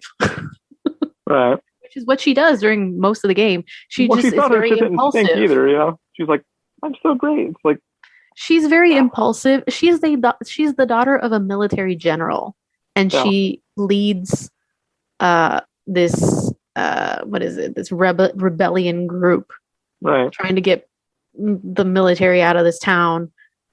And I'm just kind of sitting here going, are you okay, child? But then what the most disturbing part of this game to me is how closely they wrote the storyline to where just one little millimeter and the protagonists that are romantically involved could have been siblings. Yeah. It got really quick. And there's a possibility. I had to rewind the video. I was watching I think it's like in my head. It was. Yeah, in my head there was always this possibility. Yeah, it could have gone anywhere, and it was like, what if they're actually related and they have no idea? But then, of course, it's this whole, well, they're the same age. So I was like, okay, that kind of kills my theory a little bit. But it's maybe not, though. They could have almost been. And it's so, to me, it's still awkward because it's when if he ever introduces her to his dad, it's like, hey, this is the daughter of that girl that you banged, that I watched you kind of bang in a memory. Yeah. Like, yikes. That would have been like, what the? Like, what kind of conversation was that going to be? Like, down the line, they're dating, and he goes, honestly, way, like, how do you I went into my own dad's head, and I had a memory of my dad banging your mom. Yeah. Like, I remember my dad banging. Sorry for that image, everybody. It was just very like, yeah. And it's like, I cannot. Also, this is the only female Final Fantasy protagonist in a while. I haven't really thought about other ones, but it's the only female Final Fantasy protagonist that is mostly useless. And I mean that severely, like, she is mostly useless until she... Spoiler warning for whoever's not played this game, but this game is old as hell. So, you know, if you don't know, 1998 or 1999, something like that. 98 or so. This girl, she becomes useful when she finally gains sorceress powers that she inherits from another sorceress who's dying, and it's like, you're the only person here right now, so here, take this. And I'm like, oh boy. But that's the only time she becomes useful, because the only useful part of her in battle is her dog. Her limit break is her dog. Her dog brings you items and things, and that's about it. And then she has a disc attached to her wrist, and half the time she gets caught by bad guys, they grab the wrist that does not have a weapon attached to it. So she could very easily just kind of reach back and just like embed the thing in somebody's skull, which is what I would have done. Yeah. But instead she just stands there, does this weird little jerky struggle, and then is like, help me, Squall, help me. And you have to rescue her 3 times in the game. 3, not 1, 3. And on top of this 3 times, if you're in a battle and she's caught in the battle, which happens, I believe, twice. I can't rember. I believe it's twice. I know it happens one time, and it pissed me off because I had to redo the battle. No, it does happen twice. Yeah, it does happen twice. Like, he rescues her again. You're like, if she dies in the middle of the battle because the enemy kind of takes all her life essence from her, because you have to be fighting the enemy, but also healing her, because the enemy is like, let me just take her life essence, let me take her HP. If she dies in the middle of the battle, you don't go, oh, it's fine, I can just keep battling until the enemy is dead and then just keep going on with the story. No, the game goes, hey, game over. You didn't rescue her. She's dead. Oh, and you're just like, no. And one of them is a really tough battle. So it's this constant like healing her. And also trying to fight. Mm-hmm. And I hate it. And then if you accidentally hit mirror on her, you can kill her as well. If you put reflect on her, you can kill her on accident. And it's like, oh, great. Joy of joys. So like, how Delmarie found that out. Oh God, it gets so frustrating. But like, it's, I don't know. Like, there are so many people who like this character. And to me, she's just so absolutely unlikable. It's her attitude. It's the way she reacts to things, where she wants everything kind of her way. It's the way she pushes herself on the protagonist in a very uncomfortable way. And I know people are always like, well, it's just a game, or, oh, well, this is how Japanese culture is. But then my counter argument to that is, okay, put yourself in the protagonist's shoes. If you had a guy or girl or whatever your preference is, act like this. So basically, go to your friends or go to your teammates at this time, because he didn't consider most of them his friends, and just kind of go, hey, I'm really into this dude. Could you kind of like push it and try and get him to like me? Like, would you not be uncomfortable with it? Like, if you're saying no, no, no, and it keeps happening, and then suddenly this person who's really into you goes to one of your friends and says, hey, can you see if you can get him to give you his ring that he wears that is like a memento to him, and that he loves this ring and that he never takes it off? See if he'll give it to you, and then make me a copy to wear without telling him and without me asking if it's okay to do that. Like, I'm sorry, but at that point, that's when I kind of go, hi, I would like a restraining order on this bitch. I mean, the story was so, it could have went left, right, up and down. It was like, hey, this is going on, that's going on. And I had to stop and rewind a couple times. I'm like, what is going on? I love the protagonist. I love Squall. Don't get me wrong. Squall is a good character. He has very realistic evolution in the game. He goes from just not caring and being very isolated to suddenly going, oh wait, I have friends. I can depend on these people. Like I'm feeling things, I actually care what happens to myself and the world in general. Yeah, once he finally develops and you're like, oh shit, he does have a soul. And this is what but at the same time, the romance between these two characters was just so forced, and it felt very at the end it was other like characters onto him. It didn't feel natural. It felt more like a sibling relationship, and then the romance was just kind of pushed. All found out, oh shit, we were all orphans, and this is what the fuck was going on, and she's not part of it, regardless. She never grew up with them. No, she was very and they're all that like big reveal of like, oh shit, this is what's going on with all of us. We're all now getting our memories back, yada yada.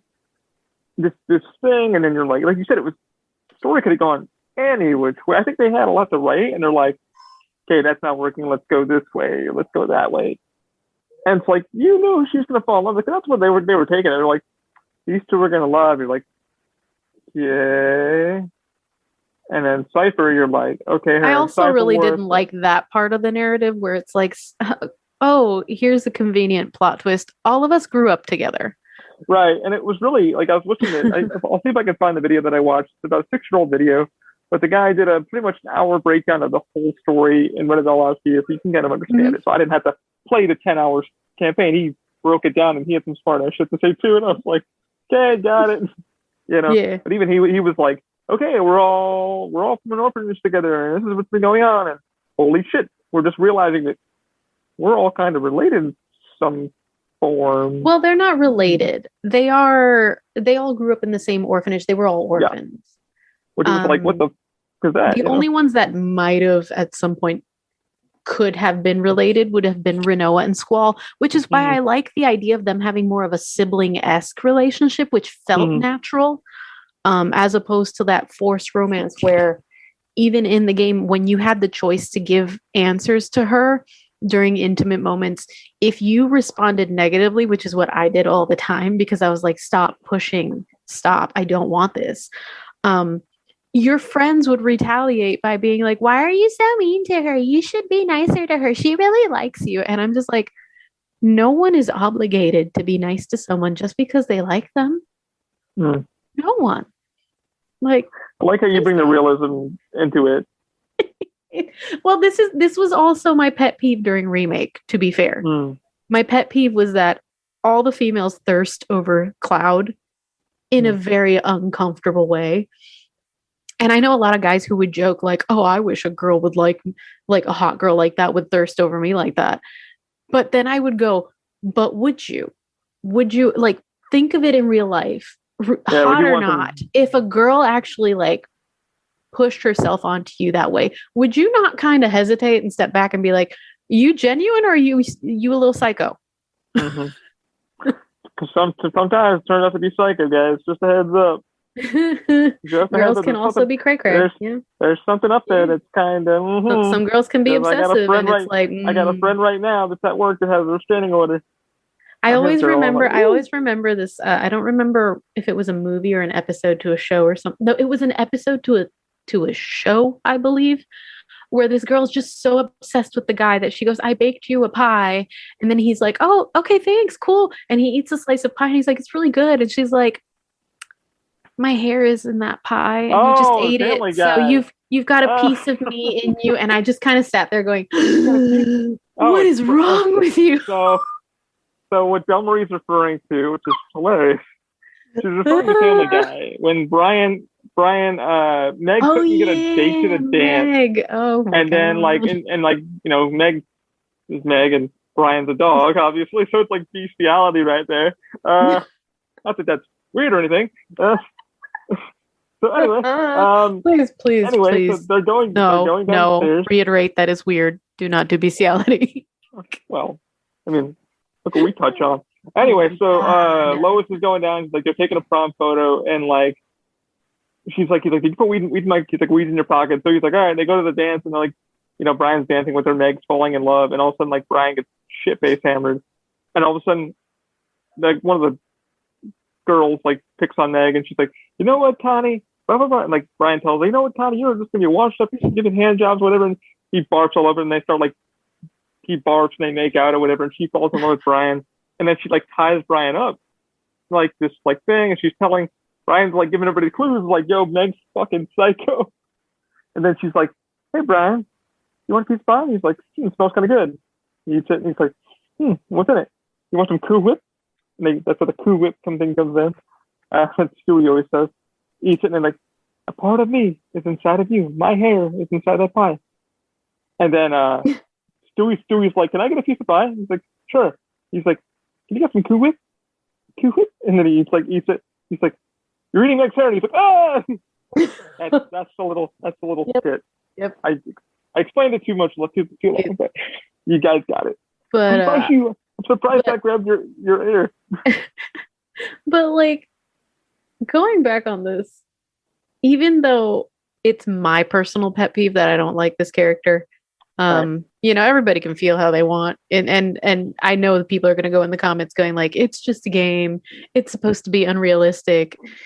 Yeah, but there comes a point where if I'm not believing the romance, it's bad writing. It's just bad writing at that point. And if you're selling me this game, like all the promotions were going, oh, it's a love across, time. And, it's this whole game is about their romance. And I'm just sitting here going, what romance? He doesn't want her. And literally by the end of the game, the only reason I feel like he wanted her is because everybody shoved her down his throat. So it's almost like Stockholm syndrome, kind of, at that point, I feel like. Maybe I might be misusing Stockholm syndrome. Who knows? Possibly. But I think my biggest peeve, and I can't fault Square for doing this because that's what they do. Again, this goes back to why I'm not into the new Origin game. They also cater to the audiences too, like the Western and Asian audiences. Well, I think with 8, because 7 was so popular in the West, they wanted to try something different with 8. Mm-hmm. So with 8, they went out on a limb. They took a risk. I'm not saying it was a horrible risk. Some of it paid off. Some of it was okay. But a lot of aspects of the gameplay were just not great. The card game, you either love it or you hate it. Yeah. Straight up. You either love or hate their card game. A lot of people love the card game. Triple Triad. I never got too into Triple Triad, but then I liked the card game in 9, which was kind of similar. So who knows? Some that makes me always hesitate replaying this game. So every time I have to replay this game, or like I try to replay this game, it's the battle system that kind of just makes me rethink it several times. Yeah. Because unlike other Final Fantasy games where you learn your spell and that's your spell, you can use it as many times as you want. You can use it whenever you want. You either level up and learn the spell that way, or like in Final Fantasy 9, you equip items that have these spells, and then you kind of have to keep the item on until the EXP bar fills, and then you've learned that spell and you can take the item off, and then that's your spell. With 8, all of the magic in the game, you had to draw it. So you either had to draw it from a draw system that was like randomly in the map, and draw systems were very rare in the map. You would only have one per section, maybe, if even that. or one per dungeon, maybe 2 if you were lucky.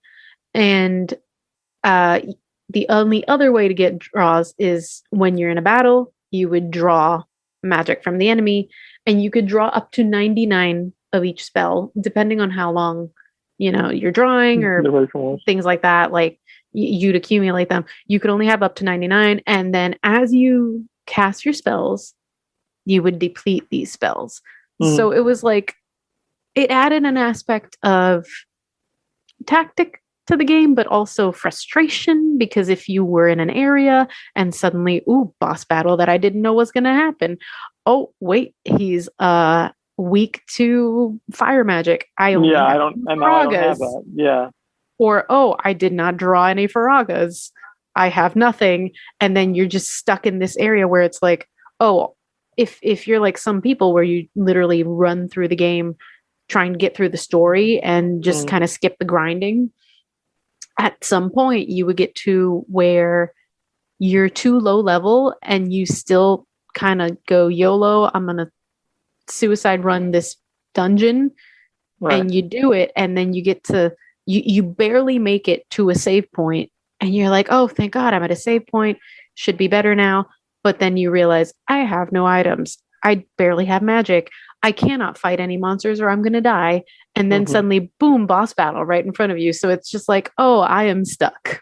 And then you really I don't know how to make a second save, which has happened to me. So many people have done that. I have like 3 saves. You're like, what's that one for? You're like, I don't want to talk about it. I don't want to talk about it. Literally, I've learned to just make backup saves of saves. So I'll just like save at one point, and then I will make another save file as I keep progressing, and then like I'll write over them as I start to feel safer.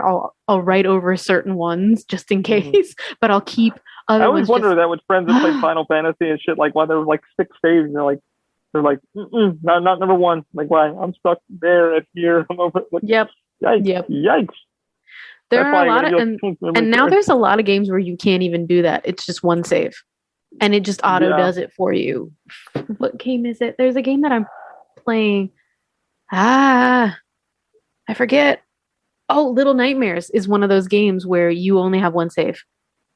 You can't, like, if somebody wants to play your game and you're like, oh yeah, here, you can borrow it, or you can play it on my system or whatever, you would have to, if they decide, let me start a new game, your save file is gone. What? Yeah. It's kaput. It tells you, it goes, hey, it's going to delete the save. Are you sure?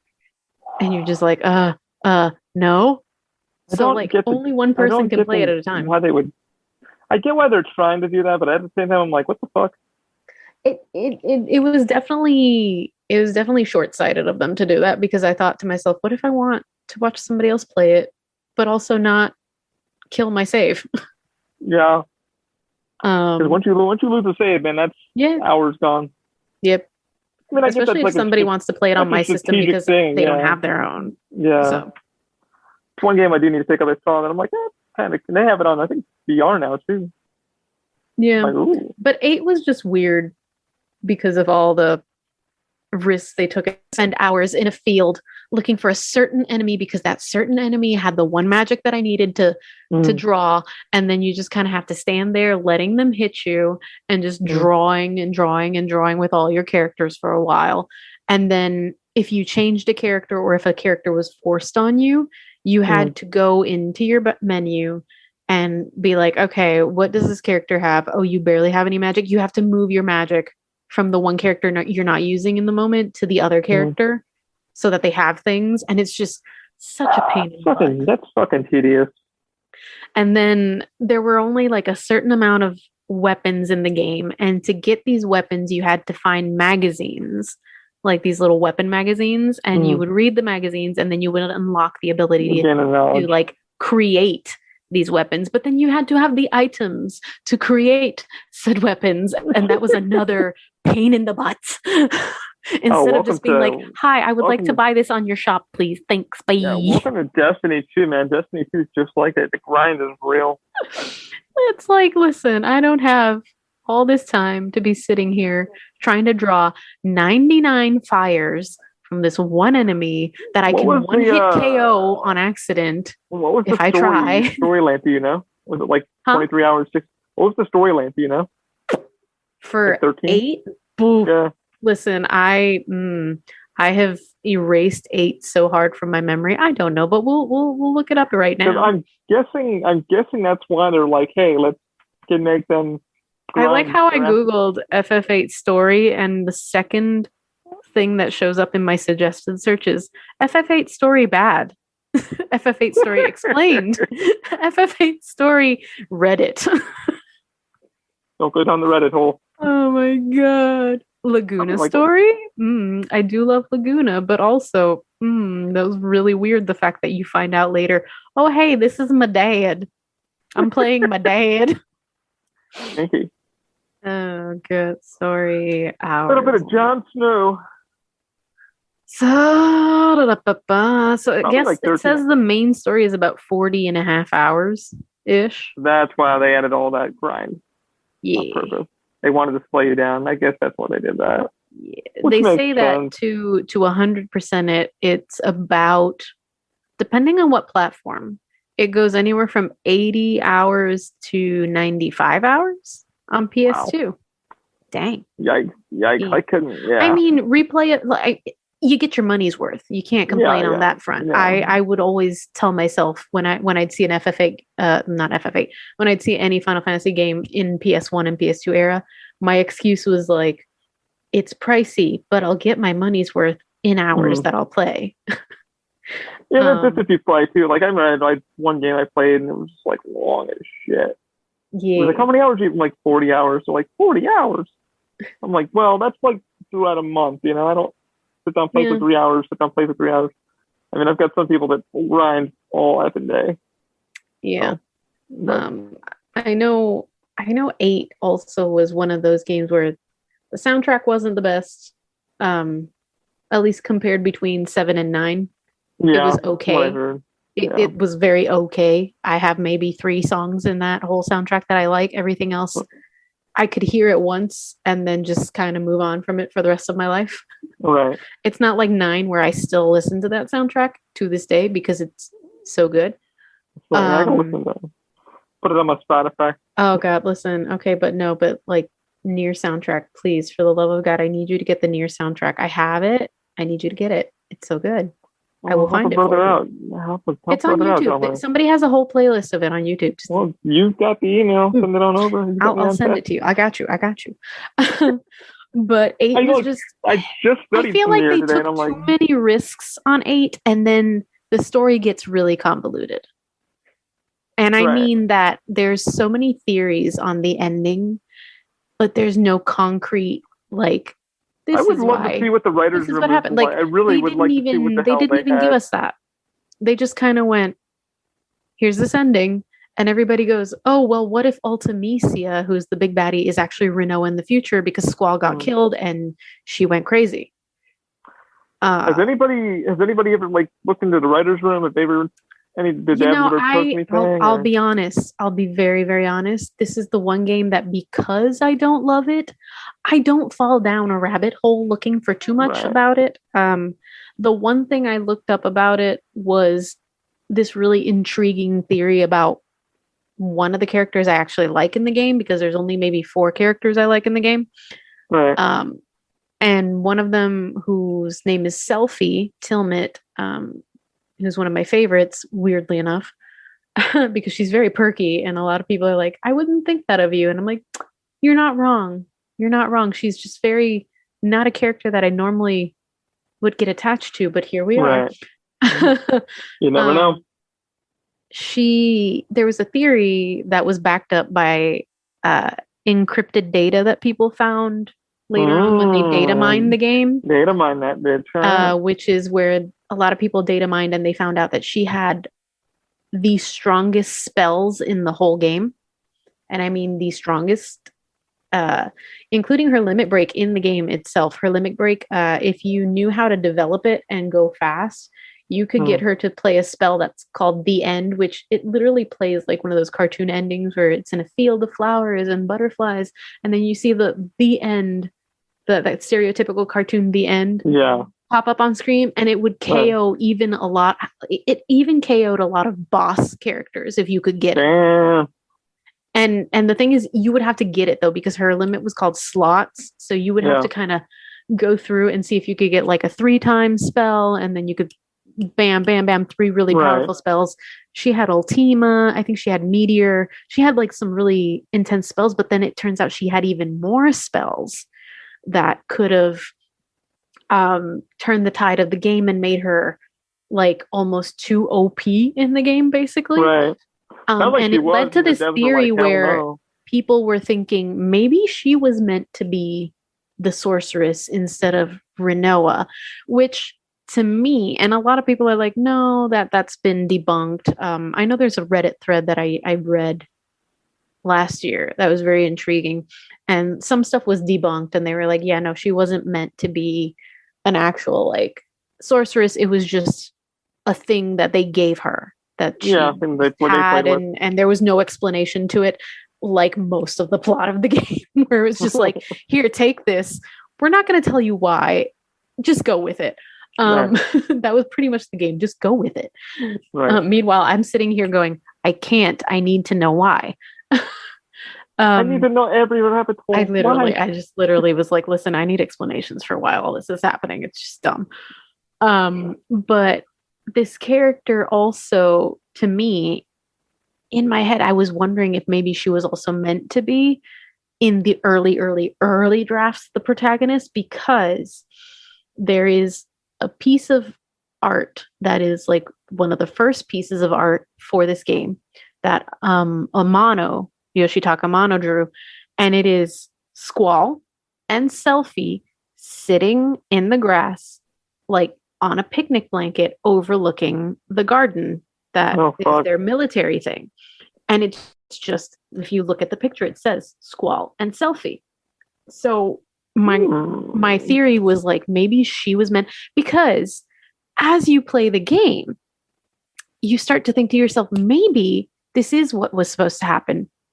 But it didn't, because the producers or, the people who approved the designs or something might have looked at Selphie and said, we like her as a character, we want to keep her, but she's not the stereotypical beauty that we think would attract an audience and go, yes, I want to romance this one. So that's where Rinoa might have come in, and they made her more traditionally like, that too, and they've also could look things like that. They made her look when more they write like, shit like that. They also look down and they go, okay, where's this taking us in the future too? Yeah. Because I don't know if they're 3 years. I think my theory is they looked at her and they said, she's not the kind of pretty that most people who are playing the game will want to. Yeah, how do we make her number one relatable? So they were like, make another character, and then they went with Rinoa and they said, okay, now we got to figure something out for her. But Selphie is this character who the whole game is very perky. She's very she's very optimistic about things. She's very like gung-ho. She has a streak to her, which is funny because she's just like, yeah, love and peace, but also don't fuck with my friends. I will beat the shit out of you. And she does.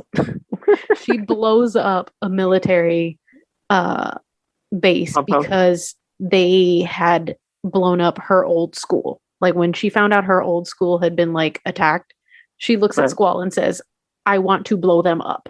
And Squall says, take a team, go blow them up. And she does. She straight up goes, infiltrates and blows it up. And she also gets rid of these missiles because apparently there are these missiles that are happening. And it's like, oh no, we got to stop the missiles. So Selphie was just kind of like, I get my revenge, but also I deal with the missiles. So she does that. Yeah. But she's a character that she's the polar opposite of Squall, but also she knows how to understand him in ways, and she'll kind of talk to him and things. And so in my head, I'm like, I feel like this was the character that was originally intended to kind of pull him out of his shell, because she's such an opposite to him. Yeah, he's more of an introvert. He wouldn't have known how to deal, and he would have kind of like, oh, okay, into my space now. But again, this is all theories that I'm throwing out because I'm like, okay, I saw this original art, and I'm like, oh, Selphie came before Rinoa, and they're in this art together, and also Selphie had the OP magic that you would think a sorceress has, but it was coded in the game, and half of this magic wasn't even used. It's amazing how many things, like when they do data mining, it's like following some game, and the devs had to come back and go, listen, that actually this poor guy's theory of like a 6-year-old theory to some game, I can't even remember, but the devs came back and was like, hey bro, you're way off. And then they pulled out the old script and they go, dude, you're so off that was just an F up by us. And he's like, what? He's like, we love where you went with it, but that wasn't even the game plan. I felt so bad. I was like, dude, they found all these assets and things, and like that wasn't even the game plan. Here's the actual script, and here's why we changed it to that. The guy that was a test for this character actually to see if we could do it. I'm gonna send you later this link to the video where somebody explains the data mining and stuff, and it's a YouTube video. It's from Final Fantasy Peasants, who this is just me plugging them. I follow them on Facebook. They have a Facebook group. It's a really great group. They do a lot of myth busting and debunking and theories and stuff. But they have this video on YouTube called FF8 Selphie Tilmitt, a potential sorceress story theory. And it's a really good watch. At least for me, I sat there and I was just very into it for the whole thing. It's intriguing as hell because you don't know. It's an almost half an hour theory. I would love to see what the hell, if the writers ever released their script and said, hey, here's what we did. Or they read like, a documentary Q&A of like, hey, here's why we did what we did. Here's, some writers do that for the game, but I feel like with Final Fantasy, sadly listening to a lot of the devs that work on it, they're like, yeah, that was like 3 years in the making, and this is what we went with this character, and then the manager came in and said, no, change that because it's not playing to this audience, and yada, yada. I wish they would just the devs would just come in and do a Q&A and be like, boom, Yeah. But they never will. And that's kind of sad. I don't, I love that theory of her because it's like, we found her, but like, could that been a QA test? Could that been that's a whole other ball game, Yeah. What she had done? We don't know, Yeah. Why was she still in the game, in the dump? You don't know. So I like the theory though. I think they debunked the idea that Ultimecia is Renoa in the past. Not sure if it was. Maybe. Who knows? She gets brought up a lot, Renoa. She, it's like I deep dive like the other day, guys. I went through like, some guy had a long video of like Let's Start Vital, and you're like going through it all. You're like, okay. I just know I was very disappointed with a lot of the characters too, because in 8, a lot of the characters end up kind of relegated to the background. Let me just let me turn on my light. No, you know what? Whatever. Life right. Dark Delmarie. This is how we live now. But the problem with 8 is a lot of the characters are with you just because. So Zell and Quistis are with you because they kind of are from your garden. They've gone on missions with you and they just kind of decide, hey, I'm going to stay and help you. They don't really have any other motive beyond that. There's nothing there. Joins you because he's a sharpshooter who gets sent by the other garden to help you out, and then he just kind of decides to stick around. Renoa stays with you because, we have a contract. You're supposed to help me later, and suddenly the fate of the world is, let me help you out with that. Over here, but the underlying issue with her is, she's in love with Squall. She stays for him. Yeah. So, like, none of the characters really have much of a development beyond that fought. Whoop. The internet just keeps dropping, so it's all good.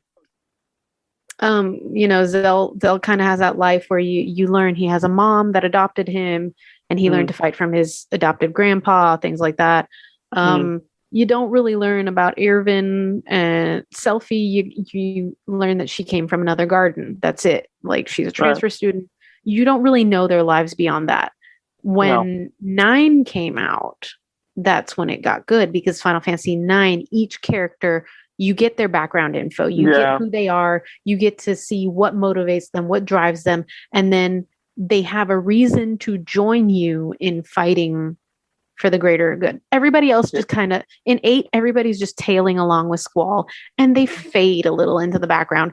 And if you don't use certain characters, like, there are scenes in the game that you don't see their interactions And even if you did, it really it doesn't make a difference. Their interactions with you in cutscenes and things like that, their commentary doesn't make much of a difference because you have to be able to interchange your characters. So like, every character has to have a comment. Right. But it doesn't really do much in the long term. Same with the whole plot of Garden. When you finally go back to Garden and you find out, they usurped Sid, who's the commander. And it turns out that Seed is owned by this guy who looks like Jabba the Hutt. And you're just kind of sitting there going, who is this dude? All you're told is, he owns Garden and now he's back and he wants to take control of Garden and screw Sid over. And you're like, where did this guy come from? He's the only person that you see. Like, he looks like he's from a different race, but again, he looks like a very pale Jabba the Hutt. But he's the only character you see in the whole game of that race. Mm-hmm. There, you don't even get notes that kind of like, how in Resident Evil you get notes that kind of give you backstory to characters. You don't. The whole premise of this game is, here is this plot. Just kind of accept it. Accept that it is, and whatever questions you have, we don't really have answers for. No, and that's the thing with Final Fantasy though. They don't want to fill in all the blanks. They want you to kind of. Well, sort of, because even in 9, everybody's a different race, but there's more of them. You go to villages, rat people in 2 different cities. You go and you see humanoids. You see each character you can go, there's a race of them around and you see them. It's not like with this guy where you're like, okay, I've only seen you. Where the hell did you come from? No explanation. Like, what the hell are you? Yeah, well, I'm actually going to turn on the light because it's dark. It looks fine from here, but watch light hit. Oh!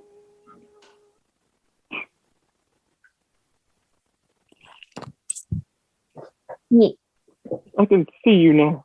You look fine. It looks like more brighter. Yeah. But yeah, I guess he's the boss, and it's I'm your boss now, and yada yada. So basically he just kind of goes, oh no, this whole place was mine in the beginning. Sid just kind of was in charge, but I was the one funding this whole place. And you're like, okay, cool, you funded it. But what are you? Why do you look like Jabba the Hutt? I mean, in Final Fantasy, if saying that to anybody, be like, bitch, you already know. In Final Fantasy. Oh my god. Nothing looks normal. I feel like they took too many risks. And of course, having 7 been so popular, and 7 was kind of futuristic, steampunky, dark kind of thing. They went with that theme of futuristic, but technology advanced, things like that. And it was just very hit or miss depending on what it was in the game. Right. The military aspect was okay. Now we're in a steampunk area, now we're doing this. Like I said, the video that I watched, because the guy, he explains it in under an hour, and it's really deep, and it's okay, and he explains some things, and I'm just okay, there's very technology oriented, and there's this going on, there's this time warp, and Renoa's doing her thing. It's oh, Jesus. Yeah, and there's just this whole time compression thing going on. Yeah, nothing got brought up, and then the sorceress gave Renoa her thing, and and then it's the sorceress, but the sorceress is actually the lady who took care of you. And there's a whole separate branch of Seed that you didn't know existed that's just to protect her. But then it turns out, she's her, but she also has the sorceress Ultimecia inside her, manipulating her. And then there's this other sorceress called Adele, who when you meet Adele, you're like, is that a chick or a dude? I don't know. Because it looks like a dude, and then it's oh no, that's a sorceress, and you're like, wait, what? Once you get the name, you're like, oh.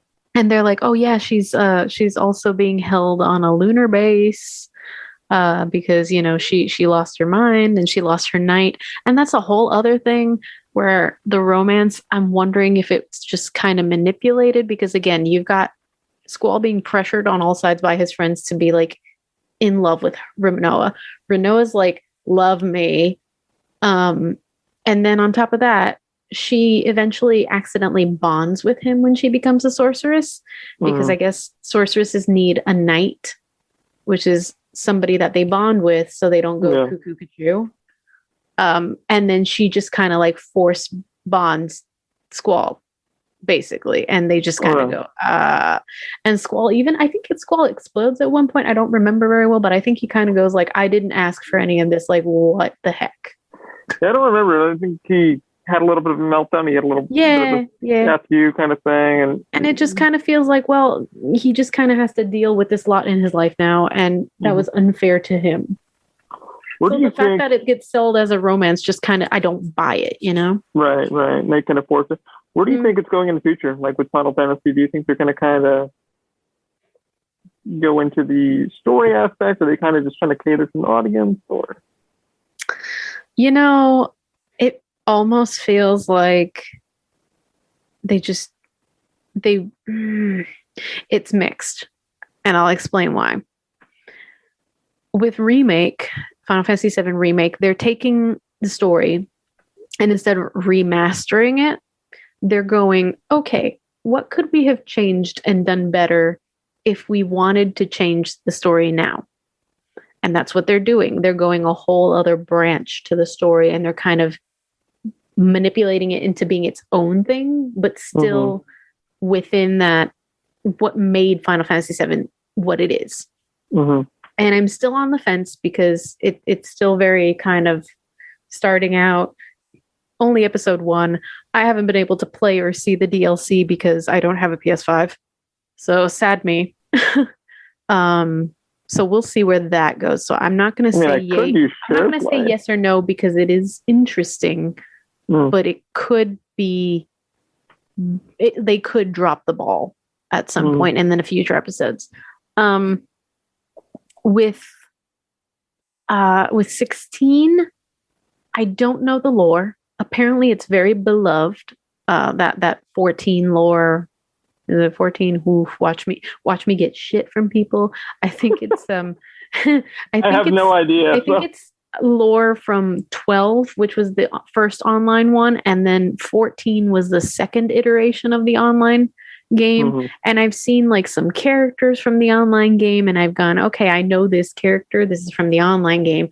I've never played it, but I'll see like a character and be like, oh, I know this race. I have not played it, but I know what the race is. Right. So some people are excited because the developers did mention that they're delving deeper into that lore that people enjoy from that series of games. They're going further in, and that's what that game's going to be. It's going to have a lot of lore that if you've played the online games, you're going to know the lore. You're going to see characters and be like, I know this character. I know what they're talking about. Me, I'm not. I have no clue. So who knows? Maybe it'll be a good thing. We'll see. But they're going too many different ways and slapping the name Final Fantasy on it, and I worry about that. Like I said before, too many different types of games and going here. It's a Final Fantasy game, and I'm going. I don't know. Like they want to attract too many audiences, and I get it from like a business standpoint, but also I'm worried that they'll start to forget what endears the franchise to people and then just kind of lose themselves along the way, and eventually we're actually going to get a Final Fantasy. So we'll see, because again, I'm not buying the Origin one, that hack and slasher. I'm not buying it too much. I know a lot of people have been disappointed on that FF7 First Soldier game that's going to be like the 30 years before the Final Fantasy VII storyline. It's literally, it takes place 30 years before that, and it's just like you make your own first class soldier, and it's just this weird hack and slash that can be online. I know I saw a lot of people express severe disappointment in that. And at least for me and my brother, who sat down and watched that kind of preview to it, we both looked at each other and we just kind of said, absolutely nothing from that caught my attention. Yeah. And they're milking Final Fantasy VII for all that it's worth. And I'm worried that, they just kind of go, oh, we're trying to make more money sinks because we need money. But then what they're going to end up doing is just making it worse. Yeah, I don't know. Speaking to many fans too, and many are just kind of on the fence like you are. And many of my friends that are big Final Fantasy lore fans and they did this and they're doing that, and it's like at the end, my one friend like just stepped away from it because he's like, it's becoming a cash grab. It's just becoming.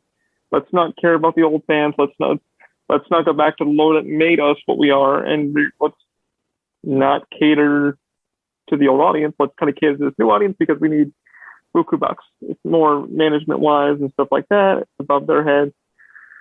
I don't know. Time will tell. The thing that they haven't considered, and that they've been doing this, and I like that they've been doing it, is that Square Enix as a company itself. I was going to say Squaresoft, and that's like, oof, that's old. Square Enix as a company is, they are branching out into like all these different kinds of games. So you got indie games, you got story-driven games, you got shooter games. They go find indie developers and they'll post trailers on their website and they'll tell their audience like, hey, check out these games. Let us know which one you like the most and we will back it and bring it to you. Yeah. And I think that's good because they are definitely bringing a lot of more interaction with their audience, and they're figuring out what their audience is like. Which is shocking because many big AAA developers don't do that. Yeah. They'll back a small studio for a little bit, but they're like, hey, this is your one shot to shine. If you fuck up, that's it. Exactly. But I just wish they would take those ideas that they have and, for example, like this new Origin game, why not just make it its own thing, like Bloodborne? Make it looks kind of Bloodborne-esque. You don't have to call it Final Fantasy. Which is funny because somebody else said the same thing about it. It's very Bloodborne, but not a Final Fantasy one. Yeah. Like just change the title or something because it's not. And the funny thing, like said chaos. We're here to stop chaos, and everybody started laughing at that. And then the demo that just came out, like everybody said they couldn't even fire it up because of a bad batch jump or something like that. You'd fire it up on the PS4 or PS5, and it wouldn't even go. And I'm like, that's not good. And I worry for the franchise because, again, the games just seem to be declining in popularity. They're taking forever to do them. I really don't want 16 to be what 15 was, which is they took forever to develop it. When it finally came out, they were like, we didn't have a lot of time to deal with the story that we wanted to give, so we're going to give you all DLC. And then what happened in the end? They didn't have the money or the time, so they cut the DLC. So they ended up only having like 3 episodes come out, and then these mini-sodes that were incomplete. And then they even ended up cutting out some characters' DLC stories that they were going to showcase. They just went, yeah, we're not going to do these. We don't have time. We just next project. We're done. Right. Yeah, and I'm worried that that's what's going to happen with 16. They're just not going to have time to finish it. It's going to be incomplete. They're going to be like, oh, we have a lot of stories, or they're going to do what happened. And this is a pattern. This is a pattern because they did it with 15 and Ollie. They're doing it with Avengers, are they not? Where they gave us an incomplete game.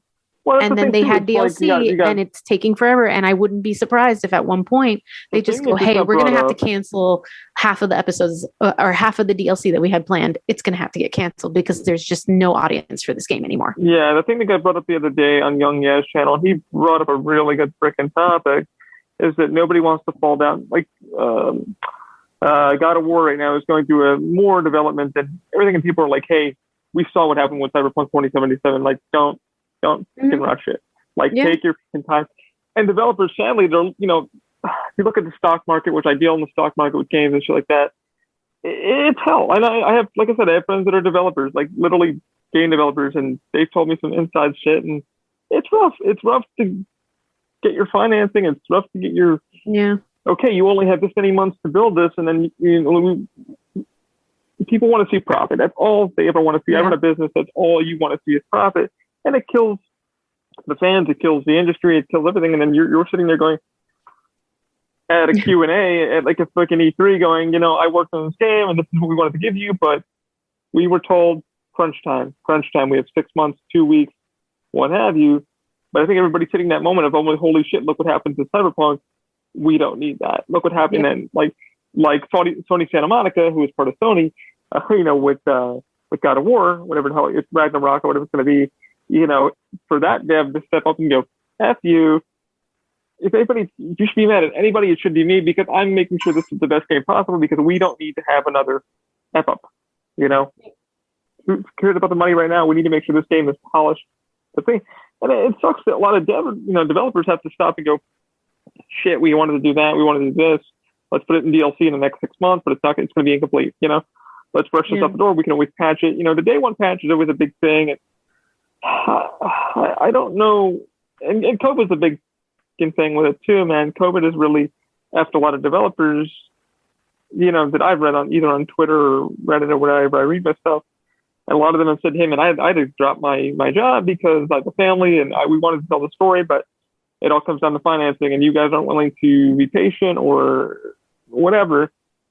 Then it comes up to the big higher ups that run the company and go, hey, man, we need to make money, push it. And I feel that's where, us as gamers really hurt too, because we really want to support these developers, but it all comes down to the presidents of the company and CEOs and executives that are like, listen, man, either we push this shit out or we go bankrupt, so what do you want to do? And I worry that they get too ambitious, because that's the pattern I'm noticing. They get really ambitious. They want to throw out 1 billion episodes to something because they want a money sink, but then they don't even deliver on half of what they promise. You know they're not. They'll put up that one episode of like, okay, guys, well, here's that one episode you wanted, and then like the second episode, we'll leave you a taste. The second one it's kind of it's okay, but it's kind of dry, and the third one's where they drop, and you're like, I'm backing out of this. But they're trying to get you to buy that DLC package, because from now on you can't return that shit. You can't go to Sony or Microsoft and go, hey man, I want a return policy. And you look at it, and I have friends who bought DLC packages and goes, hey man, how was it? And they went, bro, I can't even return it because it has a Sony no return policy. And you paid the dev, and the dev's like, hey man, we did what we did, and but it's not even the dev's fault, because it's the manager's fault that runs the stupid thing. Says, hey, push. We have shareholders to meet. We have this person to meet, or this indie publisher or whoever we need to talk to it. Mm-hmm. I hate to say it's killing the industry, but like Del said, it is what it is. It's also giving them a bad rep at this point, because it's becoming a pattern. They did it with 15. They're doing it with Avengers. Avengers. Some of the games that have been coming out are lackluster. Mm-hmm. A lot of these new trailers that are coming out for Square Enix, not all of them, but a lot of them are just kind of not really saying anything. They're disappointing.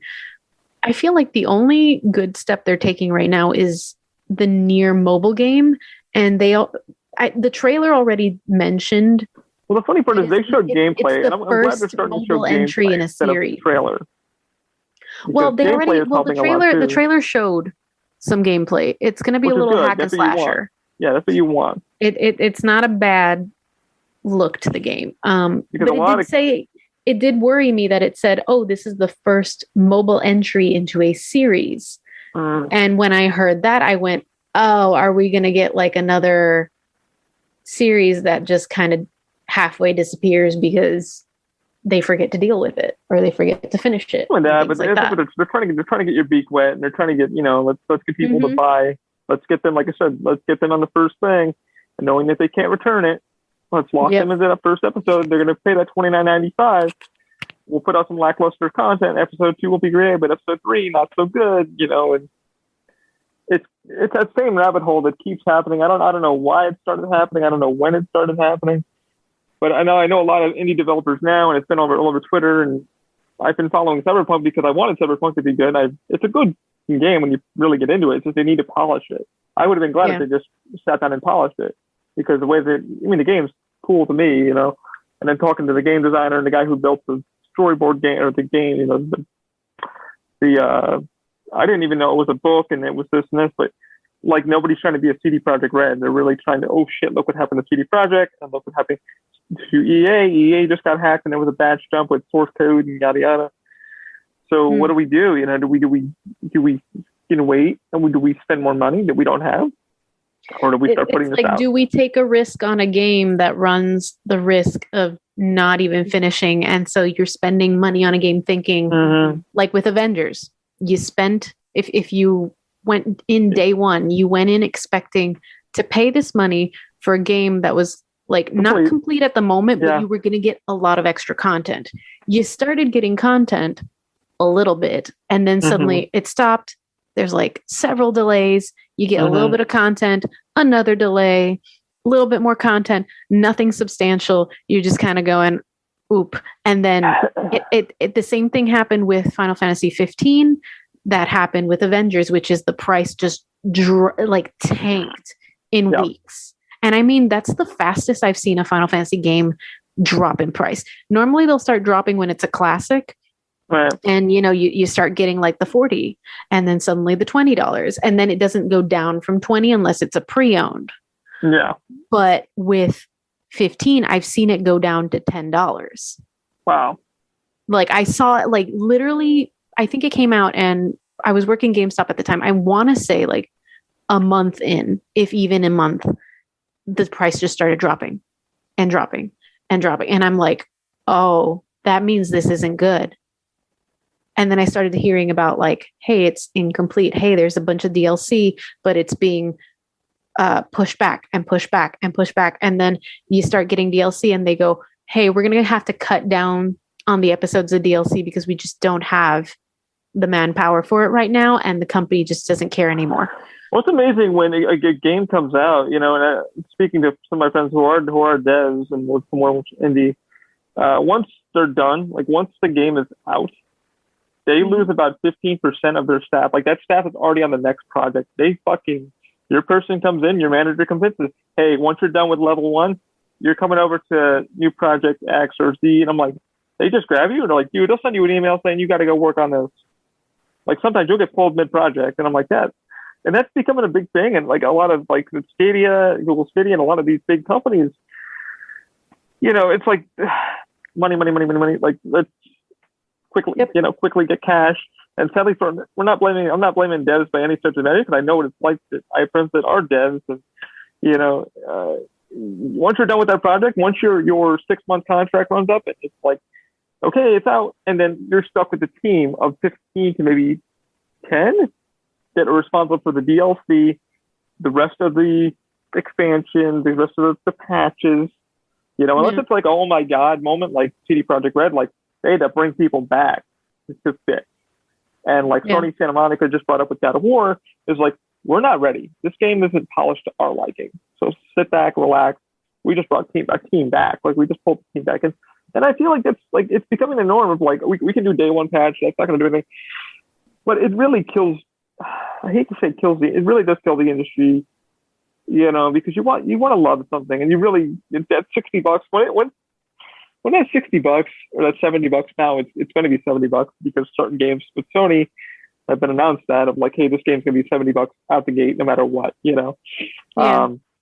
And it hurts as a person that's on a budget, you know, because me and Del are on budget, so it's like you maybe get 1 or 2 games that you really want, you know. It's like you're not made of money, so it's like you go out and you spend that $60, and then you're like, okay, I bought the $60 game, what am I getting? And then you're finding out, oh my god, it's really broken, or you know. And then sadly what you hear on Twitter, because it's now an open market, is you hear all the devs leaving and saying, listen man, I'm done. I stepped away 3 weeks ago from this game and I will never see it again. I will never look at this developer again. And you hear all the horror stories of why the game tanked, and you know, the story direction, or the head writer was pissed off at this thing, but he jumped ship, you know, to another project. Or it's horrible. Like it's horrible that now we can see that personally. But you know, what the hell can we do? We're only gamers, you know. Speaking our we only give an opinion, and even then we try to respect the developers and the people who work on these projects while giving our opinions, because obviously I'm never going to give an opinion about, oh, this game took too long to come out, or this game, you know, like I don't know. I don't feel like that's a comment that needs to be made. And people who get upset because the game is taking longer need to chill. It's because it's not easy, and sometimes it's better to wait for a good product than not. But I will, however, comment when like they take forever on a game and then the end product that we're given is not up to par with what, you know, they should have been giving us. And this is not Cyberpunk, because I know that they had been pushing it back and they were reluctant, and they ended up finally giving it to us reluctantly. Right. With 15, it was just more, here you go. There's going to be more content. Oops. Right. No more content. And same thing with Avengers. Here you go. You're going to get content really quickly. Here's the schedule of the content coming out. And suddenly backed up. And I get it. You get bugs happen and whatnot, but it just kept getting pushed back and kept. And then when they finally come out with a product, it's very subpar. And it's like, for the amount of times you backed it up, it should have been cleaner and better than what you gave us. Yeah, and it all comes down to management too. At the same time, you sit there and you go, I don't know anymore. I'm hoping Avengers is going to get better. I don't think it will, sadly. Guardians look like it's going to be. I want to hope it's good. I mean, Wakanda looks good. That looks like it's going to be something, but I think that's their last hurrah. I'll admit, I liked the story. If anything, the game is worth it for the story mode. Like when you start unlocking characters and whatnot, it's a good story. Like the way they told the game story. It's good. It's just when you have to start doing the shield missions and the multiplayer aspects where it gets a little repetitive because there's not a lot of options yet, and it just kind of gets like, okay, I need something new. I'm real done. I'm done. Yeah, that was us with Destiny. My bro Mike Pernisco, who built the logo. And Michael, thank you for building the logo, and you did a little something special that these guys will see for the very first time. When I get done editing this one, you know, I was Destiny done, and Pernisco went out and spent an extra like $100 on me just to get back into it with him. And I'm like, dude, what the? He's like, you're welcome. As long as you play with me, play with me. And I'm like, I did some of the missions with him. We did some of the story mode and some of the DLC. And you know, it sucks. You know that this stuff happens, but I'm hoping, you know, they get their shit together. And like, I think Guardians is going to be a fun one. It's single player, so it's going to be obviously good. I mean, they're obviously going to polish it, clean it up. It sucks that Final Fantasy was that for you, and even when you were working at GameStop, when you saw that drop, were you like, holy shit? I was curious because it, you know, everybody was talking about how it's so pretty and it's so different. And here's this Final Fantasy that decided to go, hey, we're going to take a risk and make 4 male protagonists. And that's mostly what you get. Like, you have females in the game, but this is your quad. This is what you got. Get more sausage than anything. And I thought, but the thing is, I had a feeling, because I played the demo when the demo came out, and it was so confusing because you don't really get any story stuff except like at the beginning where Noctis is dreaming and you have Carbuncle show up, and then suddenly you wake up and you walk through a forest and it goes, hi, pick up these useless things that you're not really going to use. And then you leave the little cave map, and then you're suddenly in a house and you're like what, 3 inches tall. And then there's like these toy cars that you can magically morph up, and then you just kind of climb things, and that's it. And there's really no set anything to it. And I just kind of sat there going, what even is this game? I'm concerned and confused. And I didn't know how I felt. And then I found out, I think the Noctis trailer was recycled from what was supposed to be a Versus game or something. I don't know. Yeah, 100%. I would have to deep dive further into that game. But I know I was interested in the game, but I told myself, I'll wait until it drops to a classic. But then it just started dropping instead of to a classic, just dropping. And I had considered getting it full price because it had a really pretty tin version, and I was like, "Ooh, I like this tin." Yeah. But then when I started seeing it drop, I thought, "Oh, it's not doing good." And I have friends that are obsessed with this game. They will defend it to the end. They love this game. And I'm not saying don't love this game. I'm not saying don't, because everybody's entitled to loving what they love. I love Final Fantasy 9, and I know a lot of people who don't really like 9. They think it's too childish looking, and it's just, not in the vein of what they like for Final Fantasy. But again, these are people also who you started hopping on to Final Fantasy when it was 7.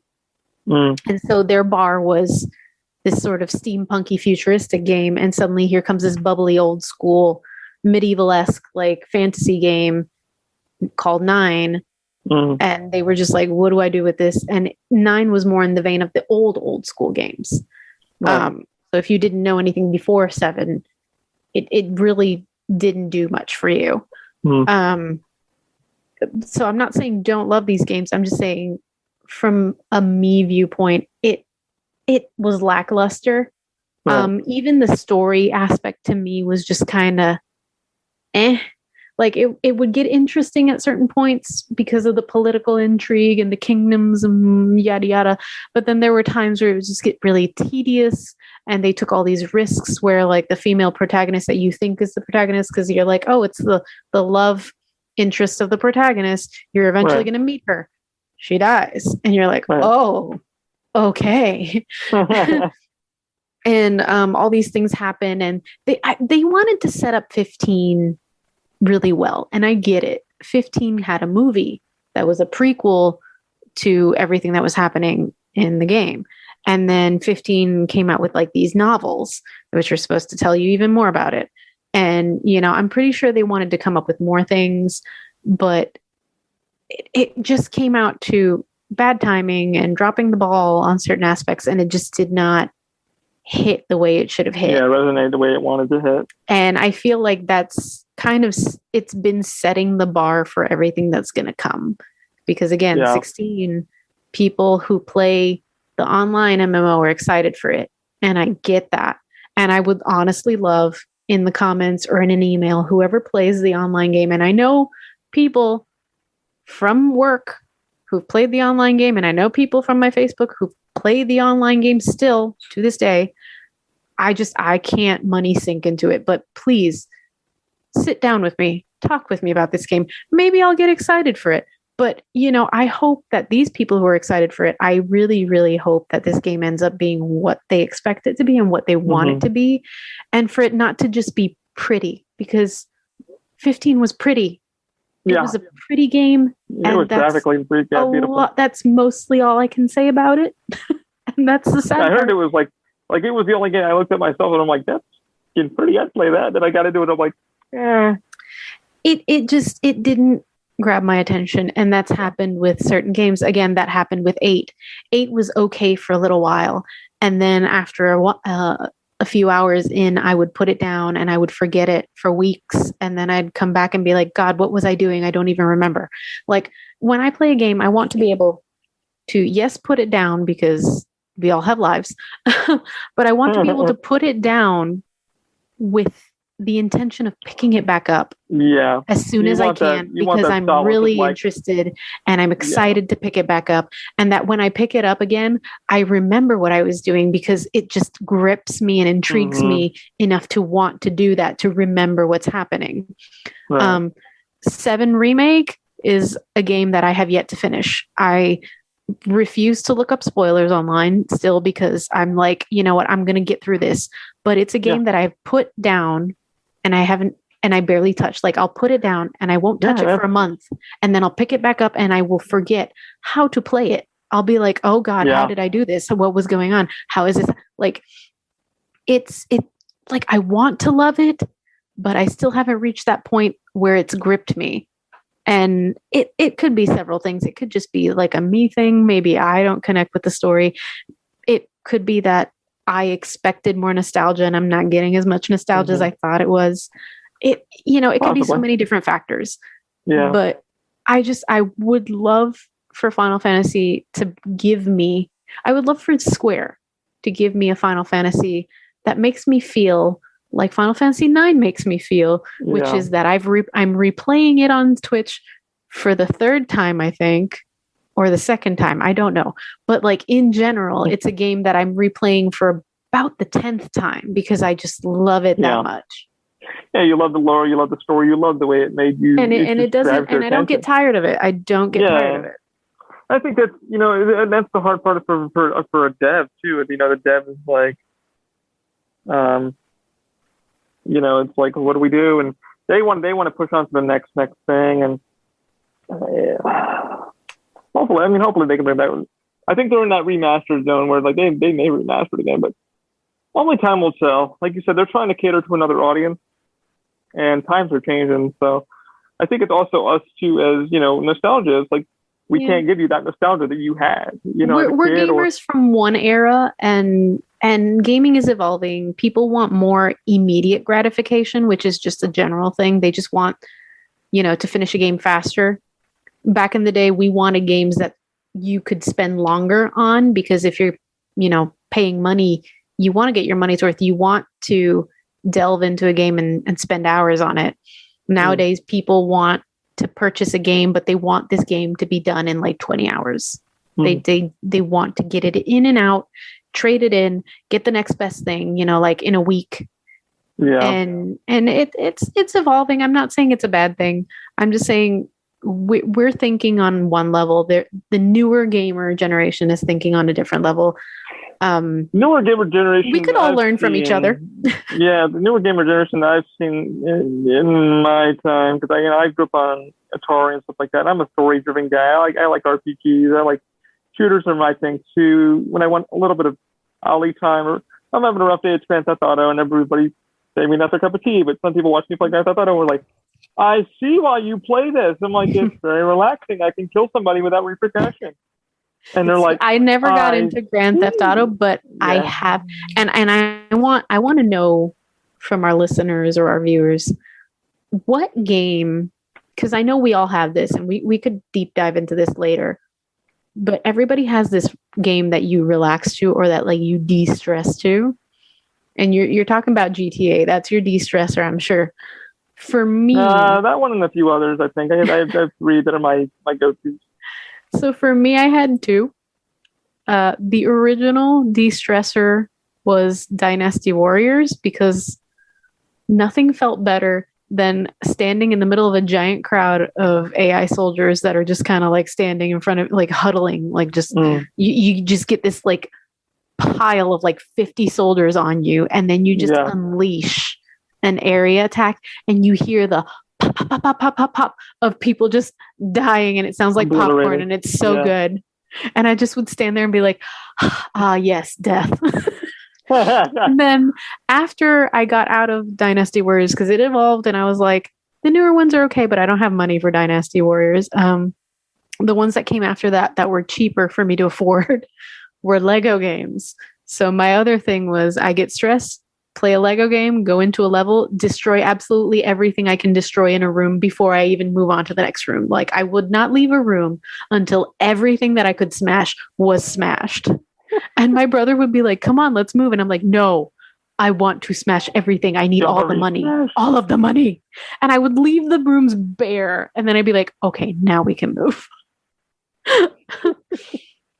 But I would love to hear from our viewers, like, what's your de-stressor game? If you play Final Fantasy, what's your fave?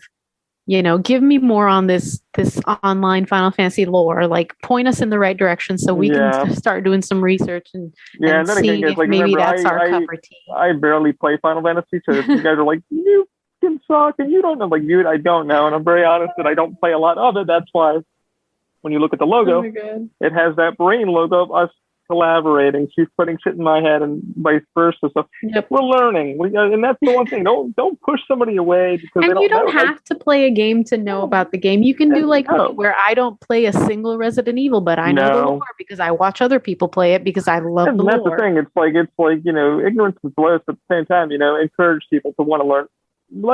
Bring them into your circle. Somebody goes, "What's this about?" And I have friends that come in and go, Why do you like Spyro? Why do you like racing games? What does this? Why do you like VR? Why are you playing Beat Sabers? What the hell is that doing? And Beat Sabers is another one that I like to play that relaxes. It's really good for your health and it relaxes the hell out of you.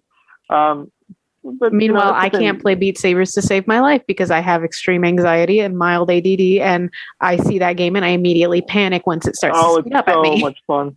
It's so much fun. Just don't play it on expert. For you, it's relaxing. For me, it's like, nah, I'm good. I'll watch you. It's fine. But I'm not. It's like me climbing that damn Hell Tower again. But oh my god, Hell Tower. Hell Tower was fun. That video's on our page. God, Hell Tower. I mean, I got it twice, but I'm proud of myself. There you go. I'm also broken on the inside. But yeah, man, like send us things that you guys love. It's okay to send us ideas for future podcasts. I know I might have somebody that I want to bring in to talk with, who's also a Twitch streamer, later on at some point. Yeah. But like, send us what you would like us to talk about. Yeah, and we will definitely look into it. Yeah, we forget some things, and life doesn't have to be gaming. Give us other things. We're good. Check out a show. Mm-hmm. Whatever, this podcast is so open, and you might see some VR for me, or a 3D print file that I'm doing, or maybe a game idea, or something that we're like, hey, that would be a cool idea for this. Why did you print that, or whatever? I don't know. Print me a Final Fantasy figure, and I will cry. Oh God. Or a Witcher. I'm still waiting for my Witcher stuff. I need me some Witcher 3D prints. Then I will paint them. This is the stuff I need me a bust of Geralt. I just need a Geralt bust. That's all I really want. To be fair, that's literally all I really want. Like send it to you and just on a platter. Maybe his wolf head. Be great. Little wolf head. I don't know. We found a few things, and then we're like, hey, what about this? And she's like texting me at like 1 a.m, and she's like, this and this and this, and I'm like, I wish that would cost you for me to do. Listen, you know how I work, right? I don't care, because then I get to promote your stuff anyway, so it all works in the end. She's like, but you do it for me. You do it for me. Listen, I pay you, and I also paint for you. It's fine. It's fine. It's fine. I know you're free. We could have done for you. Yeah, it's a lot of stuff, and it's like, this was a Final Fantasy rant. I wanted her to. That was one of her main topics for this one was what we're talking about. I'm like, well, we got E3 we missed out on, and then last week we missed out on the Final Fantasy rant and why you didn't like it, stuff like that. Well, why I didn't like the certain Final Fantasy. We can do more episodes with all the other Final Fantasies and talk about. But you gotta do some research too, because it's a lot. It's a few. It's quite a few. There's a lot. The one video I watched, and it is a long one. It's about 2 hours long. He goes through all the damn lore of every single one that was built and why it was built, and I'm like, holy. Yeah, there's a lot. So you really, we might get some weird comments, but it's all good, man. Like, we need it. Yeah. Same time, like, we need that. But people complain also about, they're like, what takes you so long to edit it? It's like, dude, have you ever edited anything? It's like, no. Have you created? No. Well, start creating something and let me know how long it takes you. Exactly. So exactly. But it's been a blast, guys. I want to thank everybody who's subscribed or going to subscribe, or just, we really appreciate you guys, everybody who's been on the Facebook page. I'll do a weekly video to welcome you in or whatever like that. Del might hop on to do a video or whatever, but it is what it is. We're going to keep moving and going forward.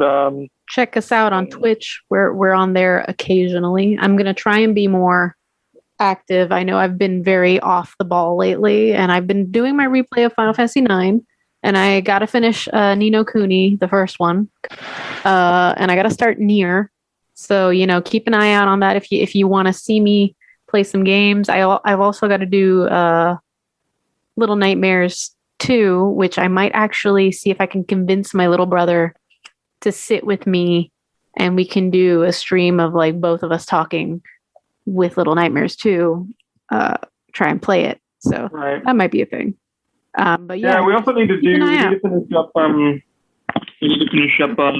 Help me afford a better microphone, you guys. Help me help you. But we really appreciate you guys for everything, and like I said, we got a donation thing, and You don't have to donate if you don't want to, but if you want to, we're not going to do a the Patreon thing. That's a pain in the ass. Yeah. Within itself, and we could eventually, if we ever get like a big enough. Yeah. We'll definitely consider a Patreon. Yeah, that's a pain in the butt by itself. Just making more stuff. The content itself is really where the bread and butter is, and Well, we could always offer exclusive content. True. On the Patreon, because I've seen several creators do that, where they have exclusive videos and content and live Q&As and things like that. We could always offer something like that. But again, that once we get a bigger following, one step at a time. We'll sit here and consider, what you guys want and what benefits everyone in the long term. Right. But I think we're going to sign it off here, guys. It's almost 8:00, and I do have to get going on my little thing.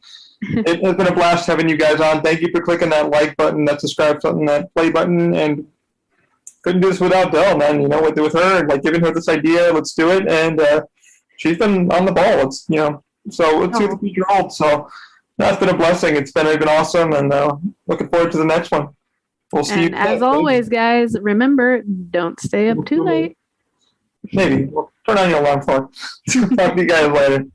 Bye. Bye.